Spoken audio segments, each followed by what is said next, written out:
या उद्घाटनाच्या कार्यक्रमाच्या निमित्तानं आजचे प्रमुख पाहुणे आपले आदरणीय उपशिक्षणाधिकारी DS पवार साहेब.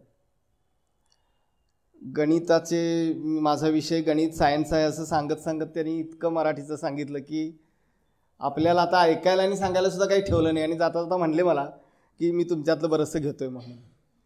अर्थात एका चांगल्या शिक्षकाची ही लक्षणं आहेत की कसं अधिकाऱ्याची तर आहेतच, पण शिक्षकाची एवढ्याचसाठी की आपण बऱ्याच वेळेला असं म्हणतो आपल्या शाळेमध्ये, आपण सगळे आता मराठी शिक्षित आहे म्हणून आपल्याला म्हणायला अधिकार आहे बरं का, की बऱ्याच वेळा म्हणतो आपल्या शाळेतला सायन्स शिक्षक जर असेल तर अहो ह्याचा उकार पहिला काय कुठला, मांडे सर तुम्ही सांगा. म्हणजे त्यांना येत नाहीच. त्यांनी असं ठरवूनच टाकलेलं आहे की शुद्ध लेखनाचे नियम फक्त आणि फक्त मराठी शिक्षकालाच आले पाहिजेत. मग आपण जर म्हटलं ना अहो ते पाणी वरनं खालीच का पडते, खालून वर का जात नाही, सायन्सचे सर तुम्ही सांगा, म्हणजे आपल्याला ते माहिती नाही. अर्थात ते नियम फक्त त्यांनाच माहिती असावेत. काय झालं आहे, थोडंफार हा विषयासाठी संकुचित दृष्टिकोन आपला तयार झाला. अर्थात त्याला अनेक गोष्टी कारणीभूत आहेत. त्यातनं आपण जरा बाहेर पडूया. चाकोरीच्या बाहेर जाण्याचा विचार आज आपण या ठिकाणी करायचा आहे. आणि त्याच प्रमुख उद्देशानं ही खूप छान अशी कल्पना आदरणीय दीपक मेंगाणे साहेबांच्या संकल्पनेतून साकारती आहे. मी आत्ताच खाली बोलताना साहेबांना सांगितलं की साहेब आता असं करा, म्हटलं हे बघून दुसऱ्या तालुक्यांना देखील तुम्ही सांगा, प्रेरित करा. आणि आमच्या करवीर तालुक्यामध्ये म्हणा किंवा जनगडपासून ते शाहूवाडीपर्यंत सगळ्या तालुक्यांमध्ये हे जर झालं, असं एक रान उठवलं गेलं ना तर खूप चांगलं होईल.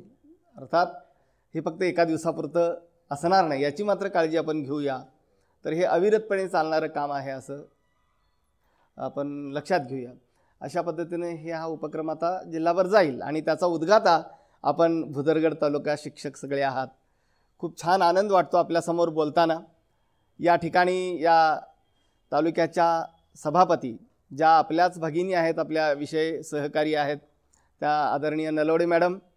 आणि या ठिकाणी या कार्यक्रमाचं संयोजन करणारे आमचे लाडसर असतील, मांडे सर असतील किंवा आणखी सगळे हे आपण सगळे काही खतकर सर असतील वगैरे सगळे शिक्षक आणि प्राथमिक माध्यमिक असे एकत्र शिक्षक आलेल्या ठिकाणी बोलण्याचा एक वेगळा आनंद असतो. मला तरी तो वेगळा वाटतो. याचं कारण असं की बऱ्याच वेळेला प्राथमिक शिक्षकांची केंद्र संमेलनं होतात आणि माध्यमिक शिक्षकांच्या सहविचार सभा होतात. माध्यमिक शिक्षकांच्या सहविचार सभेमध्ये मी बऱ्याच वेळेला जातो. त्यावेळेला माध्यमिक शिक्षक म्हणतात सर काय करू, 5वीला पोरगा आलं त्याला लिहायला बी येत नव्हतं आणि वाचायला बी येत नव्हतं असं तो म्हणतो. आणि प्राथमिक शिक्षकांच्या ठिकाणी ज्यावेळेला जातो ना त्यावेळेला त्यांच्या वेगळ्या काळज्या किंवा चिंता सगळ्या वेगळ्या असतात. पोरगच शाळेला येत नाही तर करू काय सर, इथनं पुढं सुरुवात. मग बाकी ते मग आम्हाला इतर शालाबाह्य कार्यक्रम असतात, कामं असतात वगैरे वगैरे. ह्या सगळ्या गोष्टी जरी खऱ्या असल्या तरीसुद्धा आपल्याला किमान 11 ते 5 अध्यापन तर करायचंच आहे. त्या दृष्टीनं आपण आज छानपैकी विचार करायचा आहे. पवार साहेबांनी बरंचसं काम हलकं केलं की पार्श्वभूमी माझी तयार करून ठेवली. मूळ विषयाकडे वळूया. एक प्रश्न विचारतो, आपल्यापैकी किती जण माकडछाप काळी टूथ पावडर वापरताय? माकडछाप काळी टूथ पावडर, हा ते बघा आजच ऐकली मी. म्हटल्यानंतर काय काय असं सुद्धा म्हणालेत बरेच जण. किती जण कोलगेट वापरतात? सगळे हातवर. किती जण क्लोजअप वापरतात? सगळे हातवर. आपण कुठल्या एका प्रॉडक्टचा इथं प्रचार नाही करणार आहोत बरं का. पण बघा आजच ऐकायला लागलोय, फार छान उत्तर मिळालं मला, पुढं चाल मिळाली मला चांगली. तर का बरं सोडली माकडछाप काळी टूथ पावडर? बाजारात कुठेतरी जा तुम्ही, दुकानात एखाद्या मॉलमध्ये जा की तुम्ही आणि म्हणा माकडछाप काळी टूथ पावडर आहे हो. आता तुम्ही जसं काय म्हणून विचारला का नाही तसं तो कपाळाला आठ्या घालून म्हणेल का काय बरं? कारण त्यानं सुद्धा ती पहिल्यांदाच नाव कधीतरी ऐकलं असेल. आपण लहान होतो त्यावेळेला ती टूथ पावडर आपण वापरत होतो, कळलं का? त्याच्या आधी कोळशाची भुकटी होती. आता मशेरी लावतात काही जण, तो भाग वेगळा. पण काळी टूथ पावडर, माकडछाप काळी टूथ पावडर आज बाजारात मिळत नाही, अजिबात मिळत नाही. का बरं? कंपनीने बंद केली. तुम्ही त्या दुकानदाराला जर विचारलं का, नाही येतच नाही हो, प्रोडक्शनच नाही, उत्पादनच नाही. कंपनीने का बंद केली? आपल्याला काय वाटतंय? मागणी नाही. बरोबर. अर्थशास्त्राचा एक सर्वात बेसिक असा एक पायाभूत असा नियम, मागणी तसा पुरवठा. बस मला काय म्हणायचं आपल्याला कळलं असेल. मागणी तसा पुरवठा. आपल्याकडे स्ट्रॉन काय ते कावळा ते नाही काय मडक्यातलं पाणी कमी झालं म्हणून तो कावळा पूर्वी होता. स्ट्रॉन पिणारा कावळा बाहेर झाडाच्या फांदीवर आहे. त्याच्याच जगातला त्याच्याच युगातला मुलगा आपल्यासमोर बसलेला आहे. मी नेहमी उदाहरण देतो. आमचे कोजिमचे बरेच इथे या ठिकाणी सगळे लोक आहेत. त्यांनी हे बऱ्याच वेळा ऐकलं असेल की सर आपली ओळख नवीन झाली. मग सरांना मी विचारलं, सर फार जवळ घरीच ओळख झाली आणि सर फोनाफोनी वगैरे आपण करूया असं सगळी चर्चा झाली. सर तुमचा नंबर द्या हो, फोन नंबर. सरांनी नंबर दिला 9923-360-177. मी काय केलं, माझं पारंपरिक हत्यार खिशातला कागद काढला, पेन काढला आणि लिहून घेतलं. संध्याकाळी घरी गेलो. माझं दुसरीच शाळेत जाणारं पोरग, माझा मुलगा दुसरीच जातो शाळेत. त्याला मी म्हटलं, मोबाईलला एवढा नंबर टाईप कर की, एवढा नंबर टाईप कर रे. आता इथंपर्यंत झालं. काही जण हसले. आता पुढे जास्त हसाल तुम्ही, कारण ते पोरग आपलं दुसरीत जाणारं आपल्याकडे अशा काही नजरेनं बघते का नाही त्यावेळेला. आणि ते म्हणते काय बाबा बास झालं, एवढं म्हटलं तर बास झाला, तर पुढे काय म्हणू नकोस. कळलं का नाही. म्हणजे काय बाबा, त्याला बरंच काय काय म्हणायचं असते. इतकं कसे अडाणी हो तुम्ही, ते त्याला म्हणायचा अधिकार नसतो म्हणून म्हणत नाही. असा मुलगा आपल्यासमोर आज बसलेला आहे. आणि म्हणून आपण डीएड बीएडला जे काही शिकलो, जी काही अध्यापनाच्या बाबतीत कौशल्य शिकलो, पद्धती शिकलो, त्याच आपण पुढे चालत. माझ्याबरोबर मला चांगले परिचित शिक्षक आहेत, आता रिटायर झाले. ते इतिहास शिकवत होते 9वी-10वीला. त्यांनी काय केलं होतं, आता आपलं मराठीचं पाठ्यपुस्तक तर 4 वर्षांनी बदलतंय तरी हो, इतिहास तर बदलून बदलून काय बदलणार. शिवाजी महाराजांचा जन्म शिवनेरीच किल्ल्यावर होणार ना प्रत्येक पुस्तकात. काय बदलणार आहे गड नाही. त्यांनी तुम्हाला सांगतो 1977ला वही तयार केलेली होती नोट्सची. कळलं का. 2007 पर्यंत तीच वही चालत होती. 2007 पर्यंत मधल्या एका काळामध्ये त्यांची वही एक आठवडाभर गायब झाली होती. ते फार शोधत होते. का त्यांना काळजी लागली होती, तर वर्गात जाऊन शिकवायचं काय, वही नाही तर. कळलं का. पुढची गंमत अशी की ती वही कुठं गायब झाली होती, म्हणजे काय झाली होती, एका 10वीतल्या पोरानं चोरून नेली होती. का नेली होती, ते पोरग महिनाभर शाळेला आलेलं नव्हतं, बोर्डाच्या परीक्षेला सामोरं जायचं आहे. मग ते म्हटलं नाही आलो, मनात त्यानं विचार केला नाही आलो तर काय बिघडलं, सरांची वही 8 दिवस मिळाली तर बास आहे. त्यानं सगळी वही, त्याला झेरॉक्स नव्हते एवढं हे, आणि सगळी वही त्याने लिहून काढली ती. कळलं का. अर्थात तसं आपलं नाही आहे. आपला कुठल्याच विषयाचं नाही सोडा हे. जरी शिवाजी महाराजांचा जन्म शिवनेरीवरच झाला असला तरी आमच्या वेळच्या शिक्षकांनी ज्या पद्धतीने शिकवलं होतं त्याच पद्धतीने आम्ही आजच्या मुलाला शिकवून चालणार नाही. ते काय म्हणणार, काय सर सांगायला, मनातल्या मनात म्हणणार, मला माहिती आहे आधीच, त्याला हे आधीच माहिती आहे. म्हणजे बऱ्याच गोष्टी ह्या आधीच त्याला माहीत असणार आहेत. असा मुलगा आपल्यासमोर बसणार आहे. मग पुढे काय, जसं साहेब म्हणाले रिडिंग बिटवीन द लाईन्स, तसं टीचिंग बिटवीन द लाईन्स. आपण अध्यापन जे करायचं आहे ते लाईन टू लाईन नाही. I am going to school, मी शाळेला जात आहे. मुलांना म्हणायचं आय म्हणजे मी, गोईंग म्हणजे जात आहे, टू स्कूल म्हणजे शाळेकडे, असं देऊन चालणार नाही. वाय, वेन, वेअर, ह्या गोष्टी पण त्याच्या संदर्भासाठी सांगायला पाहिजे. कळलं.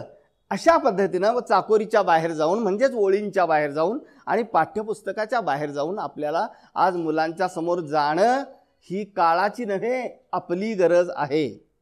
का आपली गरज आहे, नाही जरूर निश्चित की आमचा पगार त्याच्यामुळे फार कमी जास्त होतोय असं पण अजिबात नाही, नाही होत, बरोबर आहे. पण आपल्या समाधानासाठी एवढ्यासाठी म्हटलं गवाणकर सर मी, की आमच्या शाळेतला मुलगा 9च्या 9 तास शिक्षक घेतो आणि ज्या दिवशी 1-2 शिक्षक आलेले नसतात त्यावेळेला सगळे तास पडतात. मग शेवटी संध्याकाळी जाताना म्हणजे आज मेटाकोटीला आलो, घरातून आई करते मुद्दा म्हणूनच. कळलं का नाही. मग बायको चहा घेऊन येताना म्हणते आज सरांना काम आमच्या जास्त लागले वाटतं, काय करायचं, सगळं तास झालं. का बरं कंटाळा येतो हा, ह्याचं कारण सतत मीच बोलत होतो. सकाळपासून संध्याकाळपर्यंत 9 तासांना काय करत होतो, मीच बोलत होतो. कारण माझी पक्की धारणा आहे, मी बोलल्याशिवाय त्याला कळेल कसं, ही माझी पक्की धारणा आहे. तर ती धारणा पहिल्यांदा आपण बाजूला ठेवायला पाहिजे. मगाशी मी सांगत होतो की माकडछाप काळी टूथ पावडर ही आज बाजारात नाही आहे. याचं कारण कंपनीने ठरवलं की आज लोकांची मागणी नाही आहे म्हणून पुरवठा नाही. तसं आज समाजाची मागणी, म्हणजे अनिल परब साहेब, जे प्रकाश परब साहेब होते ना, रत्नागिरीला शिक्षण अधिकारी म्हणून होते, नंतर ते SCRTचे संचालक झाले. तर त्यांनी ही कल्पना, छान संकल्पना आणली बरं का आपल्या शिक्षण क्षेत्रामध्ये, की शाळा हे दुकान आहे, शिक्षण ही देण्याघेण्याची देवघेवीची वस्तू आहे, ग्राहक आहे समाज, पालक, विद्यार्थी, आणि दुकानदार आहेत शिक्षक, मुख्याध्यापक, संस्था चालक किंवा काय शिक्षण प्रशासन, हे दुकानदार आहेत. मग जर पालकाची म्हणजे ग्राहकाची मागणी जर बदलली असेल तर आमची सुद्धा मागणी, आमचा सुद्धा पुरवठा बदलायला पाहिजे. मुख्याध्यापकांचं प्रशिक्षण घेत असताना असे उपक्रम तुम्ही शाळेत राबवलेले कोणकोणते सांगा, असं मी मुख्याध्यापकांना विचारत होतो. त्यावेळेला एक 3-4 मॅडम, कधी 2-3 मॅडम वरचीवर सारखं उठून त्याच बोलायच्या, हो फार बोलायच्या, त्याच बोलायच्या, आम्ही हे केलं ते केलं ते केलं, न पटण्यासारखं इतकं, म्हणजे पटणार नाही एवढं, पण त्यांनी ते खरंच वस्तुस्थिती राबवलेली होती. मधल्या सुट्टीमध्ये जेवत असताना त्यांना मी विचारलं, मॅडम हे कसं काय?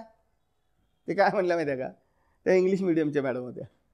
त्या म्हणाल्या आम्ही हे केल्याशिवाय आमच्याकडं मुलं येत नाहीत. म्हणजे आमच्याकडे पालकांची मागणी काय आहे की तुम्ही दर्जेदार शिक्षण द्या तरच आम्ही तुमच्याकडे प्रवेश घेतो. म्हणजे दुकानदार हा विचार करतो का नाही बघा, माझ्याकडे अपडेट माल जर ठेवला, माझ्याकडे उपयुक्त माल जर ठेवला तर गिराईक माझ्याकडे येणार. मी सरते शेवटी ना, लेक्चरच्या शेवटी, की तुम्हाला काही कृती देणार आहे, त्या लिहून घ्यायला सांगणार आहे, आणि त्या कृतीतनं आपण मी प्रातिनिधिक स्वरूपात उदाहरणादाखल त्या एक 4-5 कृती मुद्दाम आणलेल्या आहेत तुम्हाला देण्यासाठी, आणि त्या कृतीतनं आपल्याला कळेल की किती सोपं आहे हे, आणि आपल्याला सुद्धा करता येईल. बरेचसे प्राथमिक शिक्षक आणि माध्यमिक शिक्षक हे करत असतील, माझ्यासारखे त्यांचेही अनुभव असतील, किंवा माझ्यापेक्षा जास्त चांगले अनुभव असतील, पण मी इथं आहे म्हणून मी आपल्याशी शेअर करतोय. मग मागणी तसा पुरवठा करण्यासाठी आपण अपडेट होणं गरजेचं आहे, आणि ते अपडेशन होण्यासाठी शिक्षक समृद्ध नेहमी असणं गरजेचं आहे, आणि त्यासाठी अशी अभियान खूप छान प्रकारे राबली पाहिजेत. अविरतपणे हे काम चालू झालं पाहिजे. बरी गोष्ट आहे की पहिलीच्या शिक्षकापासून ते 10वीच्या शिक्षकापर्यंत आज या ठिकाणी शिक्षक आहेत. फार चांगली गोष्ट आहे. म्हणजे पहिलीला काय करावं लागणार आहे तर 10वीला त्याचं फळ मिळेल, किंवा 10वीच्या शिक्षकाची अपेक्षा पहिलीच्या शिक्षकाची अपेक्षा 10वीच्या शिक्षकांना काय असणार आहे, हे सगळं ह्याचं कुठंतरी समायोजन साधलं जाईल, आणि सगळेच उपक्रम असे प्राथमिक आणि माध्यमिक मिळून घेतले व्हावेत अशी माझी सुद्धा इच्छा आहे. मेंगाणे साहेबांना मगाशी बोललो मी तसं, की सर सगळेच उपक्रम जिल्ह्यातले शिक्षणविषयक जे आहेत ते सगळेच असे चालावेत, तुमच्या तालुक्यानं आज जसं केलं तसं, असं मी बोललो त्यांना. ठीक, आपल्याला आठवतं आहे की 2005ला राष्ट्रीय अभ्यासक्रम आराखडा तयार झाला. त्याआधी आपल्याकडे इसवी सन 2000ला सर्व शिक्षा अभियान आलं होतं, आणि त्याआधी 7 वर्षांपूर्वी 1993ला आपल्या भारत सरकारनं एक आयोग नेमला होता. तसं पाहिलं तर त्या आयोगाचा अहवाल आला 2005ला, पण नेमला होता 1993ला सॅम पित्रोदा यांच्या अध्यक्षतेखाली, आणि त्या आयोगाचं नाव होतं नॉलेज कमिशन, ज्ञान आयोग. कशासाठी नेमला होता? 7 वर्षांनी 21वे शतक सुरू होते. 21व्या शतकातल्या मुलाला कोणत्या प्रकारचं शिक्षण द्यायला पाहिजे याच्यावर विचार करण्यासाठी हा ज्ञान आयोग सॅम पित्रोदा यांच्या अध्यक्षतेखाली डॉक्टर मनमोहन सिंग यांनी तो स्थापन केलेला होता, बसवलेला होता. त्या आयोगानं ज्या शिफारसी केल्या त्या सगळ्या शिफारसींचं प्रतिबिंब NCF मध्ये आहे, राष्ट्रीय अभ्यासक्रम आराखड्यामध्ये आहे. मी थोडंसं हे इतिहास का सांगितलं सांगतो. त्या NCF मध्ये, राष्ट्रीय अभ्यासक्रम आराखड्यामध्ये एक केंद्रस्थानी एक शब्द आहे जो शिक्षण प्रक्रियेमध्ये, म्हणजे अध्ययन अध्यापन प्रक्रियेमध्ये फार मोठी क्रांती घडवणारा असा शब्द आहे. कोण सांगेल? बरोबर सर, ज्ञान रचनावाद. कन्स्ट्रक्टिव्हिजम. झालं काय माहिती आहे का, हा ज्ञान रचनावाद 1941 ते 50 लाडसर या 10 वर्षाच्या कालखंडामध्ये अमेरिकेमध्ये होता, चालू होता. अर्थात अमेरिकेकडनं आपल्याकडे यायचं म्हटल्यानंतर 40-50 वर्ष जायलाच पाहिजेत की. बऱ्याच वेळा पाश्चात्यांचं अनुकरण म्हणून आपण ओरडतो, पण काही वेळा ते चांगलं देखील पथ्यावर देखील पडतं. ते कारण हे गोविंद पाटील सर आपल्याकडे आहेत वाटतं. धन्यवाद सर. तर ते 41 ते 50 या 10 वर्षांमध्ये काय झालं माहिती आहे, नुकताच अमेरिकेचा जन्म झाला होता ना, आहे का नाही. इतिहासचे शिक्षक कोणी असतील तर आपल्याला माहीत असेल की 12 वसाहतींचं काय 13 वसाहतींचं ते राज्य, आणि त्या तसा फार भारतासारखी प्राचीन किंवा ग्रीकसारखी प्राचीन परंपरा लाभलेला देश नव्हता तो. त्या अमेरिकेमध्ये ज्या प्रकारचं शिक्षण दिलं गेलं, अर्थात ते शिक्षणाचे पाईक होते जेरॉम ब्रुनर, हे अमेरिकेतले एक शिक्षण तज्ज्ञ, मानसशास्त्रज्ञ. त्या जेरॉम ब्रुनर आणि त्यांच्या सहकार्यांनी या दशकामध्ये अमेरिकेला एक शिक्षण प्रक्रिया बहाल केली, आणि त्याचं प्रत्यंतर आपल्या सगळ्यांना माहिती आहे. 1970 नंतर अमेरिकेचा किती मोठा विकास झाला, एक जगावर दबदबा निर्माण करणारा, आज देखील ज्याचा दबदबा आहे असं ते राष्ट्र बनलं. अर्थात कोणतंही राष्ट्र दबदबा निर्माण करतं त्यावेळेला त्याची शिक्षण प्रक्रिया विचारात घ्यायलाच पाहिजे ना. त्यावेळेला तिथला देखील विचार करण्यात आला ज्ञान आयोगामध्ये, आणि मग तिथं काय होतं, त्या शिक्षण प्रक्रियेमध्ये नेमकं काय होतं, त्यातलाच ती प्रक्रिया, तो केंद्रीय शब्द म्हणजे ज्ञान रचनावाद. तसं बघितलं तर 2008 सालापासून आपल्या शाळेच्या भिंती ज्ञान रचनावाद ठोठावतोय, शाळेचे दरवाजे ठोठावतोय. पण आपण सगळेजण, माझ्यासकट सगळे आपण, मी सुद्धा त्यात आहे, आपण त्याला पहिल्यांदा दरवाजाची फट उघडी केली, बघितलं काहीतरी वेगळं दिसतंय, होता तसा दरवाजा लावला. ह्यात 1-2-3 वर्ष गेली. परत सारखं केंद्र संमेलनामध्ये तेच अधिकारी आले तरी सारखं ज्ञान रचनावाद असं करत मग न कळत कानावर शब्द पडायला लागले. हळूच मग दरवाजा उघडा केला, ये रे बाबा आलास तरी ये, बस 4 घास खा, जरा पाणी पी, असं इथंपर्यंत झालं. पण तो ना ज्ञान रचनावाद अजून जसं कथनशैली आपली अंगवळणी आहे का नाही, कथनशैली किती अंगवळणी आहे बघा. झोपतनं जरी उठवलं तरी उठते आणि दे भाषण म्हटलं की द्यायला सुरुवात, अशी अंगवळणी पडलेली आहे कथनशैली. तसा ज्ञान रचनावाद अजून अंगवळणी पडला नाही. म्हणून मित्र हो, अगाईग कंटाळा आला असं जे होते का नाही, त्याचं कारण ते. मी हे थोडंसं अधिकारवाणीनं का सांगू, मी 2009 पासून आज मात्र 100% ज्ञान रचनावादानं अध्यापन करतोय. 2009 साली एक कविता करून बघितली, त्यावेळेला धरण नावाची कविता होती 7वीला. ती कविता माझी ज्ञान रचनावादावरचा प्रयोग केलेली पहिली कविता, आणि त्यावेळेला जो त्याचा आउटपुट मिळाला का नाही, अरे बापरे काय भारी आहे हे. थोडंसं त्याला मलाही, तुम्हाला जसं आता वाटतंय ना तसं मलाही त्यावेळेला वाटत होतं की अरे थोडंफार आपण याप्रमाणे शिकवतोयच की, आपल्यातले बरेच जण लोक आहेत तसे थोडंफार असं. मग आता जरा शास्त्रीय पद्धतीने त्याचा विचार करूया. आणि गंमत अशी झाली, 2008ला वरिष्ठ श्रेणी सेवांतर्गत प्रशिक्षणाचं तज्ज्ञ मार्गदर्शक म्हणून राज्यस्तरावरचा काम करत होतो. त्यावेळेला विषय वाटून घेतले हो, आणि 1, 2, 3, 4, 5 आम्ही 5 जणांनी काय केलं, सगळ्यांनी प्रत्येकाने विषय वाटून घेतला, आणि एकच टॉपिक त्यातला राहिला, ज्ञान रचनावाद. आणि म्हणले काय नाही गोंधळ सर तुम्हीच घ्याल, आम्हाला काय माहीत नाही. मी दाबून म्हटलं घेतो की, त्याला काय होतं. मी काय विचार केला, नेटवर जरा जाऊया बघूया. नेटवर गेलो तर एक पानभर काहीतरी त्याच्यावर मोठ्या अक्षरात लिहिलेलं होतं, एक 10-12 वाक्य. हेच माझं भांडवल होतं सुरुवातीला.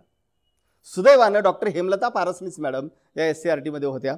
त्यांनी 2008 जून ते 2009 मे या कालखंडामध्ये 1 वर्षाच्या शिक्षण संक्रमणमध्ये एक मालिका चालू केली होती ज्ञान रचनावादावरची, आणि ती मला फार चांगली मार्गदर्शक ठरली. आणि त्यावरनं मी मराठीचाच का हो, गणित, कारण मी सुरुवातीला गणित 19 वर्ष अध्यापन केलंय बरं का, गणिताचं पण, गणित पण, विज्ञान पण, इतिहास पण, ह्या सगळ्यांना उपयुक्त होतील अशी उदाहरणं वेगवेगळी त्यांच्याकडची अभ्यासली. मग 2009ला RMSCची प्रशिक्षणं सुरू झालीत, यशदामध्ये प्रशिक्षण, आणि आंतरराष्ट्रीय कीर्तीच्या तज्ज्ञ मार्गदर्शकांच्याकडनं मिळालं. ते इतकं मिळालं त्यातनं मी समृद्ध झालो. सांगण्याचा उद्देश हे काय सांगतो, हे सांगण्याचा उद्देश कोणाकडनं तरी ऐकल्याशिवाय आपल्यात सुद्धा भर पडत नाही. पण ऐकल्यानंतर मी त्यात भर घातली आणि मग ज्ञानरचनावादी शिक्षक असा असावा हा निबंध लिहिला किंवा शिकण्यासाठी शिकवणे नावाचं पुस्तक लिहिलं. त्यामध्ये तर मी अभिमानानं सांगतो आपल्याला मित्र हो की ज्ञानरचनावादाच्या 3 मर्यादा सांगितल्या आहेत. तोटे म्हणण्यापेक्षा मर्यादा सांगितलेल्या आहेत. त्याच्यावर देखील मी तोड त्यामध्ये दिलेली आहे. त्या मर्यादा असूच शकत नाही.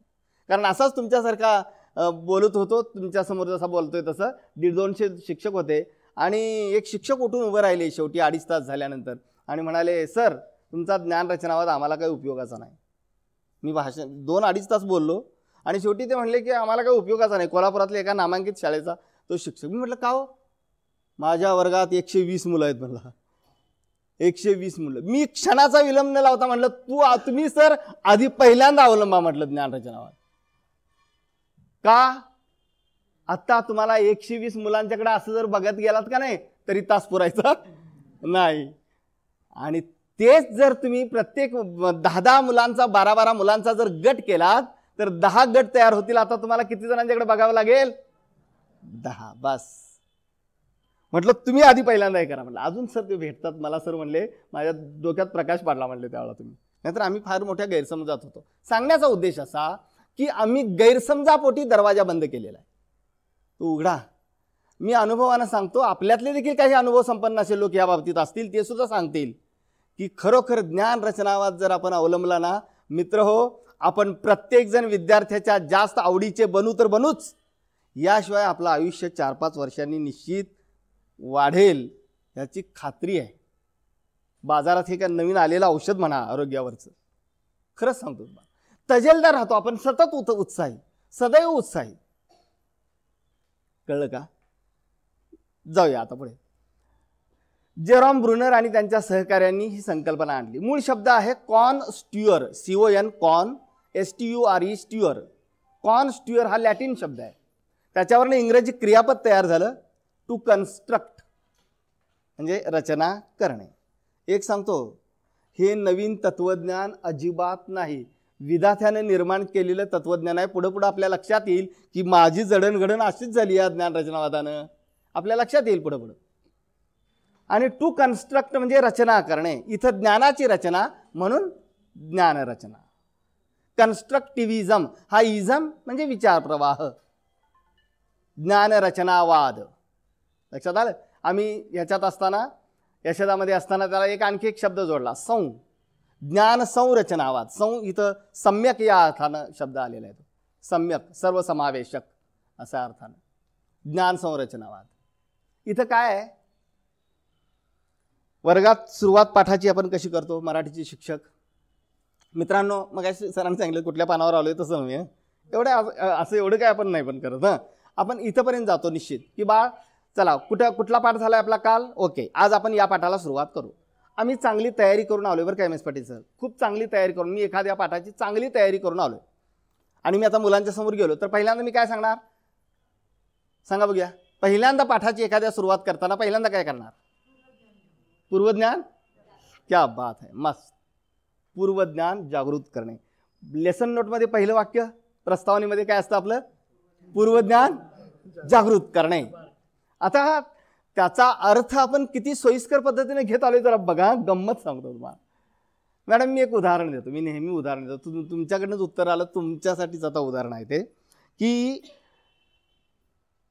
स्वयंपाक करताच ते काय निश्चित म्हणजे त्यात शंका नाही. स्वयंपाक करताना भात करता म्हणजे कुकर लावता, चपाती करता, पोळी करता, भाकरी करता की नाही? की नाही? आता समजा भाकरीचं उदाहरण घेऊया. कुठलं तरी एका पदार्थाचं उदाहरण घ्यायचं. मी यांच्याकडेच मुद्दाम बोलतोय कारण त्यांचा विषय आहे तो. तुम्ही म्हणाल आमच्याकडे का नाही? तर बघा, भाकरी करताना काय काय करता? क्रम सांगा. पीठ चाळून घेता, ज्वारीचं पीठ बरोबर. पुढं काय करता? ज्या बोलतील त्याच भाकरी करतात.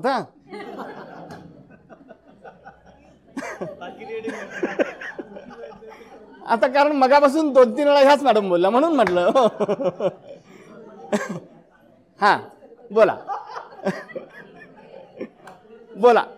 नाहीतर आम्ही जरी करत नसलो समजा खातोय आम्हाला माहिती आहे कशी होते, आम्ही इकडे सुद्धा उत्तर घेऊ शकतो, काय अडचण नाही. नाही आलोय तेवढ्या लांब नको जायला बरं का. आपल्या घरात पीठ दळून आलेलं आहे, त्यानंतर काय करतो, परातीत पीठ घेतो. हां, वेळ वाचवण्यासाठी मीच बोलतो सगळं. हां, म्हणजे बरोबर, पीठ चाळून घेतो, पाणी घेतो, मग पाणी त्याच्यात ओतल्यानंतर पीठ काय करतो, मळतो आपण. चांगलं मळल्यानंतर मग भाकरी थापतो. बरोबर, क्रम चुकला तर सांगा. गोळे तयार करतो. हां, मग भाकरी थापतो. त्यानंतर भाकरी हातात घेऊन आपण कुठे टाकतो, तवा कुठं आला मध्येच, मगापासून तवा होता का, तवा कुठं आहे, हां बरोबर, गॅसवर. मग तव्यात भाकरी टाकतो आणि मग गॅस पेटवतो. बरोबर, नाही पेटवायचा नाही. मग अहो, मग तुम्ही क्रम का सांगितला नाही, आधी गॅस पेटवा हे कुठे सांगितलं तुम्ही.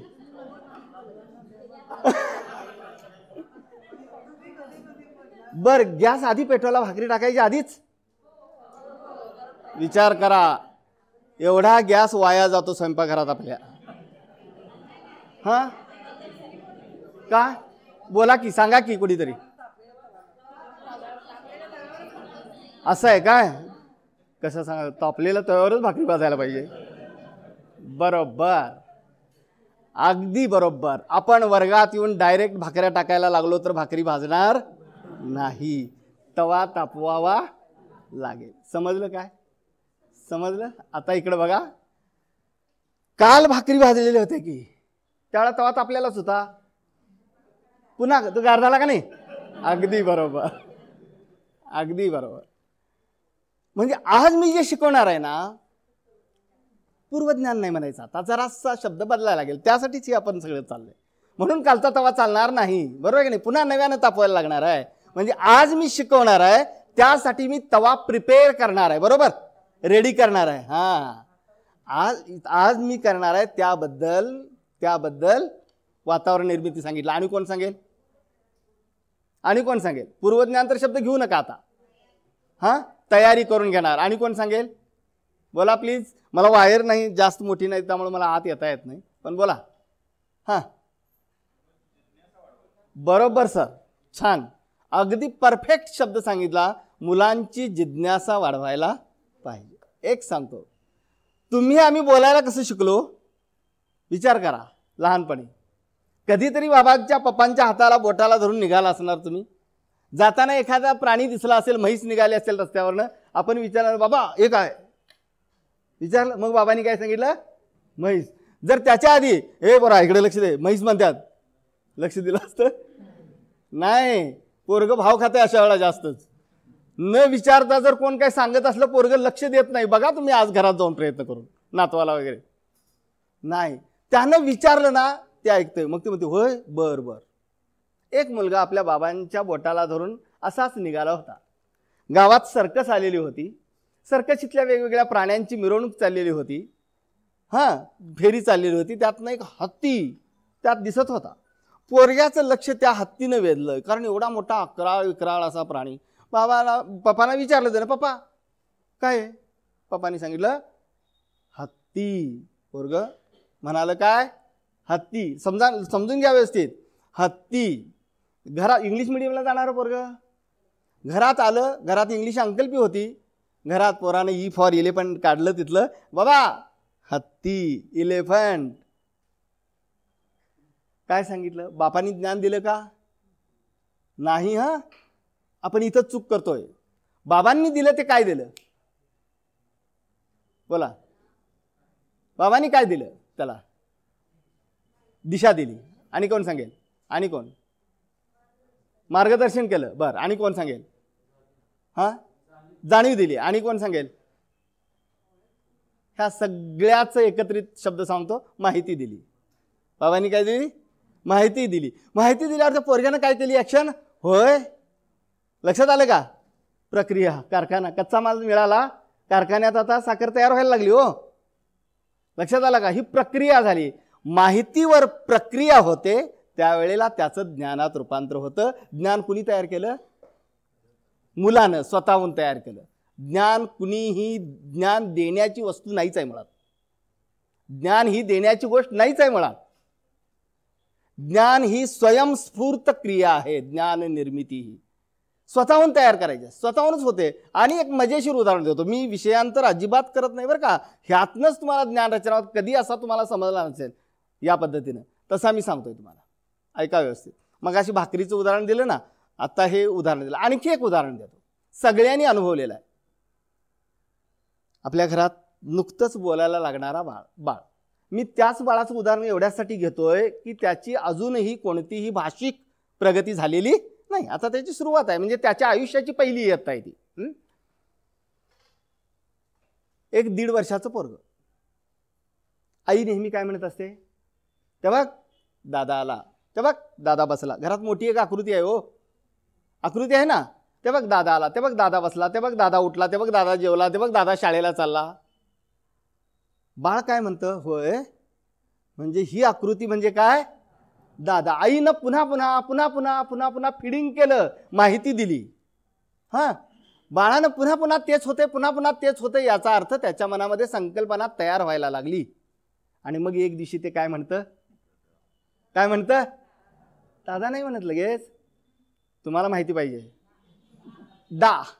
बस एवढंच, काय दा. नुसतं एक अक्षर म्हटल्यावर आईने लगेच फोन उचलला, लावला. आनंद काय म्हणता, शेअर करायला नको कुणाला.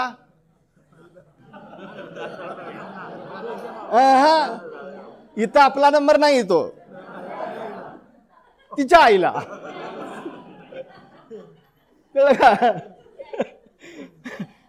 अशा वेळेला का नाही, ह्या अशा गोष्टी शेअर करायला आईच बरं का. मग आई आई बंट्या पिंट्या काय असेल ते बोलायला लागला, दा म्हटलं, आज काय सांगतेस, अरे वा मस्त मस्त छान बोलायला. मग पिंट्या बोलतोस का, मग आई पण त्याच्यावर बोलायचा प्रयत्न करते, पण ते बोलत नाही. कळलं का. आपल्याला मगाच म्हटलं नाही का भाव खातं, अशा वेळेला ते भाव खात नाही, प्रक्रिया चालू असते त्याच्या डोक्यात. तुम्हाला ही निसर्गभूत क्रिया आहे, हो ही निसर्गभूत क्रिया आहे. पुढे काय गंमत बघा, हा सांगतो. मग ते असं दा म्हणतं, पुन्हा म्हणतं दा, पुन्हा दा, दा दा दा दा असं करत करत त्याच्याजवळ काय येतं म्हणायचं, कौशल्य येतं. काय येतं, शब्द लक्षात ठेवा, माहिती प्रक्रिया मध्ये हा शब्द तिथं घालायचा. कौशल्य इज इक्वल टू ज्ञान. Knowledge plus process plus skill is equal to knowledge.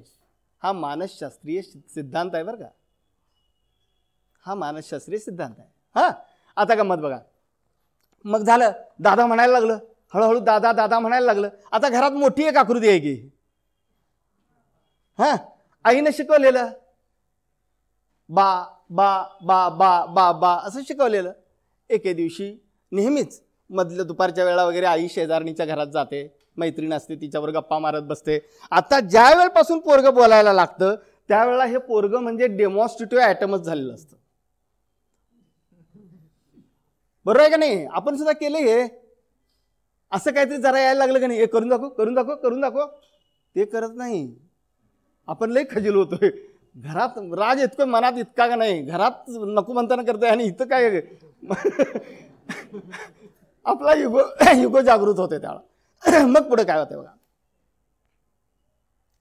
पुढे काय होतं, त्या घरातली एक आकृती, आपल्या घरातल्या दादा एवढी आकृती तिथे एक असते. आई म्हणते, ते बघ दादा, ते बघ दादा. पोरगं मग काय लक्ष देत नाही, पण आईला बऱ्याच वेळा सांगितल्यावर पोरगं एक दिवशी म्हणतं, काय म्हणतं, दादा. पोरग्याला कळतं की घरातला पण दादा, बाहेरची पण तेवढी आकृती असेल तर तो पण दादा. आईनं मोठ्या आकृतीबद्दल शिकवलेलं असतं. बाबा शेजारणीच्या घरात गेल्यावर तिथं पण मोठी आकृती येते. घरातला दादा तसा इथला पण दादा. पोरग पहिल्यांदा म्हणतं बाबा, अर काका. मी हे विनोद निर्मितीसाठी सांगत नाही, कशी प्रक्रिया होत जाते बघा. मग पोरगा पुन्हा पुन्हा ऐकतंय, मग ते काका, मग मुलगा हाक मारतो काका म्हणून, आणि घरातल्यांना काय म्हणतो तो, बाबा. मग दादा, ताई, आजी, पांढरे केस असलेल्या सगळ्या आज्या. ही प्रक्रिया होते. माहिती कुणी दिली, आईनं. आईनं ज्ञान दिलं का, नाही. आईनं माहिती दिली. जर ज्ञान दिलं असतं तर ज्या दिवशी आई म्हणाली असती, ते बघ दादा आला, पोरग लगेच म्हटलं असतं दादा आला म्हणून. नाही, म्हणत नाही. कारण त्याच्या ज्ञानाची कवाडं खुली व्हायला लागतात. ती खुली झाल्याशिवाय ते मान्य करत नाही. बघा ना, उसाला गेलता रात्री पाणी पाजायला, दुपारी येऊन स्टाफरूममध्ये आल्यावर जरा पेंगायला लागतोय रात्रभर जागरण झाल्यावर. सर का हो? काही पाणी पाजायला गेलो. सरांनी काय केलं? नदीतनं बारडी भरून प्रत्येक रोपाला आणून घातली. सरांनी काय केलं? रात्रभर जागून काय केलं सांगा की? आपण जे करतो ते, त्याला एक शब्द आहे आपल्याकडे, सरीतनं पाणी सोडण्यासाठी त्याला काय म्हणतो आपण? काय म्हणतो? दार मोडणे म्हणतात काही ठिकाणी, बांध फोडणे काही ठिकाणी म्हणतात. आपल्याकडे काय शब्द आहे? वाकुरी मोडणे, होय की नाही? आता मला एक सांगा, ज्या वेळेला तुम्ही ते दार मोडलं असेल त्यावेळेला पाण्याला म्हटलं का अय पाण्या दार मोडलं ये आता, मग येते? नाही. दार मोडल्याबरोबर त्या म्हणजे दार उघडल्याबरोबर यायची ही त्याची स्वयंस्फूर्त क्रिया. ह्या खोलीचे सगळे दरवाजे खिडक्या बंद करा, अंधार होईल. आता दरवाजा उघडल्यावर प्रकाशाला म्हणायला लागतंय ये आत म्हणून? येतेच. तसं त्याच्या ज्ञानाची कवाडं आपण फक्त उघडली की बाकी काय करायला लागत नाही, त्याचं ते ज्ञान स्वयंस्फूर्त क्रियेनं करत असतंय. कारण त्याला माहिती रोजच्या ऐकण्यातनं इतकी मिळत असते. आणि आत्ता तर माहितीची माध्यमं भरपूर झालेली आहेत नेटच्या माध्यमातून. लक्षात आलं? अशा पद्धतीची उदाहरणं मी एवढ्यासाठी दिली की ज्ञान आम्ही देत नाही, आम्ही माहिती देतो. आणि तीच क्रिया आपल्याला फक्त उद्यापासून म्हणजे करत आहात तुम्ही, जरा जाणीवपूर्वक करायची आहे आपल्याला. आजच्या काळामध्ये फक्त एवढंच करायचं आहे, मुलाची ज्ञानाची कवाडं उघडायची. आम्ही स्वतःहून सांगतो, कुसुमाग्रज यांनी विशाखा हा कविता संग्रह लिहिला आणि त्याला ज्ञानपीठ पुरस्कार मिळाला. म्हणून आज आपण कुसुमाग्रजांची अमुक अमुक कविता पाहणार आहोत वगैरे वगैरे. कशाला? मी जी माहिती सांगितली ती त्याची त्याला मिळवता आली असती का नाही? हो, आली असती का नाही? काल फक्त मी जर सांगितलं असतं की मुलांनो उद्या आपण कुसुमाग्रजांची कविता अभ्यासणार आहोत, उद्या बघूया कोण जास्त माहिती आणतंय. आपल्यापैकी काही जणांनी केला असेल हा प्रयोग, मी तरी करतोयच नेहमी. आणि पोरांची पहिल्यांदा एखाद दुसरंच पोरगं करत होतं. आपली फर्स्ट बेंचर जी असतात का नाही तेवढीच करतात. नंतर तेच का. आणि आपण जर त्याला वर्गात जर जास्त हे करायला लागलो ना, हुशारकीनं त्याच्या करायला लागलो, तर प्रत्येक मुलाला वाटत असतं माझ्याकडे पण सरांनी बघावं, प्रत्येक मुलाला वाटत असतं मला पण सरांनी विचारावं. कळलं का? मग ते एक दिवशी जादा माहिती घेऊन येते आणि मग त्याचं कौतुक केलं की बस आहे. कळलं? अशी मुलं स्वतः ज्ञान मिळवू शकतात. ती मिळवण्याची सवय आपण लावली नसल्यामुळं ऑनलाईन शिक्षणात अनेक गोष्टी कारणीभूत होत्या सोडा अयशस्वी होण्यासाठी. म्हणजे मोबाईल नव्हता, रेंज नव्हती वगैरे, डाटा नव्हता, ह्या सोडून देऊया आपण. ज्यांच्याकडे होता त्याच्याबद्दल सांगतो. तरी देखील आपल्याकडे मुलांना स्वतःहून शिकण्याची सवय नाही, हे मान्य करायला पाहिजे का नाही? मान्य करायला पाहिजे का नाही? अगदी प्राथमिक शिक्षकांना सुद्धा आणि हायस्कूलच्या शिक्षकांना पण मी सगळ्यांना विचारतो की 100% त्यांना स्वतःहून शिकण्याची सवय नाही आहे. जर कुणी तळमळीनं प्रयत्न करत असतील, आपल्यापैकी प्राथमिक शिक्षक खूप जरा त्या बाबतीत जरा आघाडीवर आहेत बरं का. माध्यमिक शिक्षकांना मी सांगू इच्छितो की त्यांच्याकडे पुन्हा सारखं त्यांच्या पाठीवर थाप मारून वगैरे सांगितलं जातं वगैरे, आणि त्यामुळे ते करतायत. आणि त्यांच्या शाळा बऱ्याचशा अशा ज्ञानरचनावादी मी म्हणत नाही ते, आणि फार खोलात वेगळं होईल ते, पण ज्ञानरचनावादी नाही, पण ते शिक्षक झालेले आहेत ज्ञानरचनावादी. कळलं का? असं बऱ्याच प्रमाणात होतंय, पण तरी देखील 100% अध्यापन त्या पद्धतीनं होत नाही. आणि त्यामुळे त्या मुलांना ती सवय नाही. 1982चं एक उदाहरण सांगतो. त्यावेळेला ब्लॅक व्हाईट टी व्ही होता. त्यावेळेला टी व्हीवर एक जाहिरात होती. एक मुलगा 2री-3रीच्या वर्गात शिकणारा शाळेत जात होता. शाळा चांगली होती, युनिफॉर्म चांगला होता याचा, त्यामुळं शाळेच्यामुळं मस्तपैकी इनशर्ट वगैरे सुटाबुटातला पेहराव होता याचा, सॉक्स बूट वगैरे घालून तो जायचा. आई त्याचं सगळं करायची. आता आपण हे बरोबरच आहे की त्याचं इनशर्ट करणं, त्याला बेल्ट लावणं, त्यानंतर त्याच्या बुटाची लेस बांधणं, हे सगळं आई करायची. मुलाला त्यावेळेला कुठलं एवढी रिक्षा वगैरे हे काय भानगड नव्हती ना, त्यावेळेला चालतच जावं लागायचं. समजा इथून एक खानापूर किंवा बसस्टँड आपलं इथलं एवढ्या अंतरावर त्याची शाळा होती आणि मध्ये फारशी वस्ती नव्हती. डांबरी रस्ता पण नव्हता, कच्चाच रस्ता, धुळीचा रस्ता. त्या रस्त्यानं तो निघालेला होता. एके दिवशी जाताना त्याच्या बुटाची लेस गाठ सुटल्यानंतर त्यानं प्रयत्न केला चालण्याचा, तरी देखील नाही, पाय बाहेर यायला लागला. अडचण आली. आता निम्मा अंतर चालून आलाय, पुढं शाळा पण अजून पुढं आहे बरीच अंतर. आता काय करायचं? तो मुलगा करतो. ती जाहिरात होती हे सांगतो तुम्हाला. तर मग आता कोण इथं जवळ नाही म्हटल्यानंतर तो खाली बसतो, गाठ स्वतःहून मारण्याचा प्रयत्न करतो. त्याला वाटलं गाठ बसली, पुन्हा चालण्याचा प्रयत्न करतो. एक पाऊल उचलल्याबरोबर परत गाठ म्हणजे बुटातनं पाय बाहेर येतो, गाठ बसलीच नव्हती.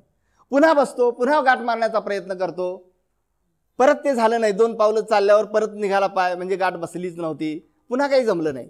नंतर त्या जाहिरातीमध्ये दाखवलं होतं हे असं, की नंतर तो खाली बसतो आणि त्या धुळीमध्ये रेघा मारतो, असं करतो, अशा रेघा मारतो. काय केलं त्यानं? आईची आठवण केली. आईनं काय काय केलं ते आठवलं, त्यानं रेघा मारल्या आणि त्यानंतर मग असा आनंदी झाला तो, गाठ मारली, निघाला.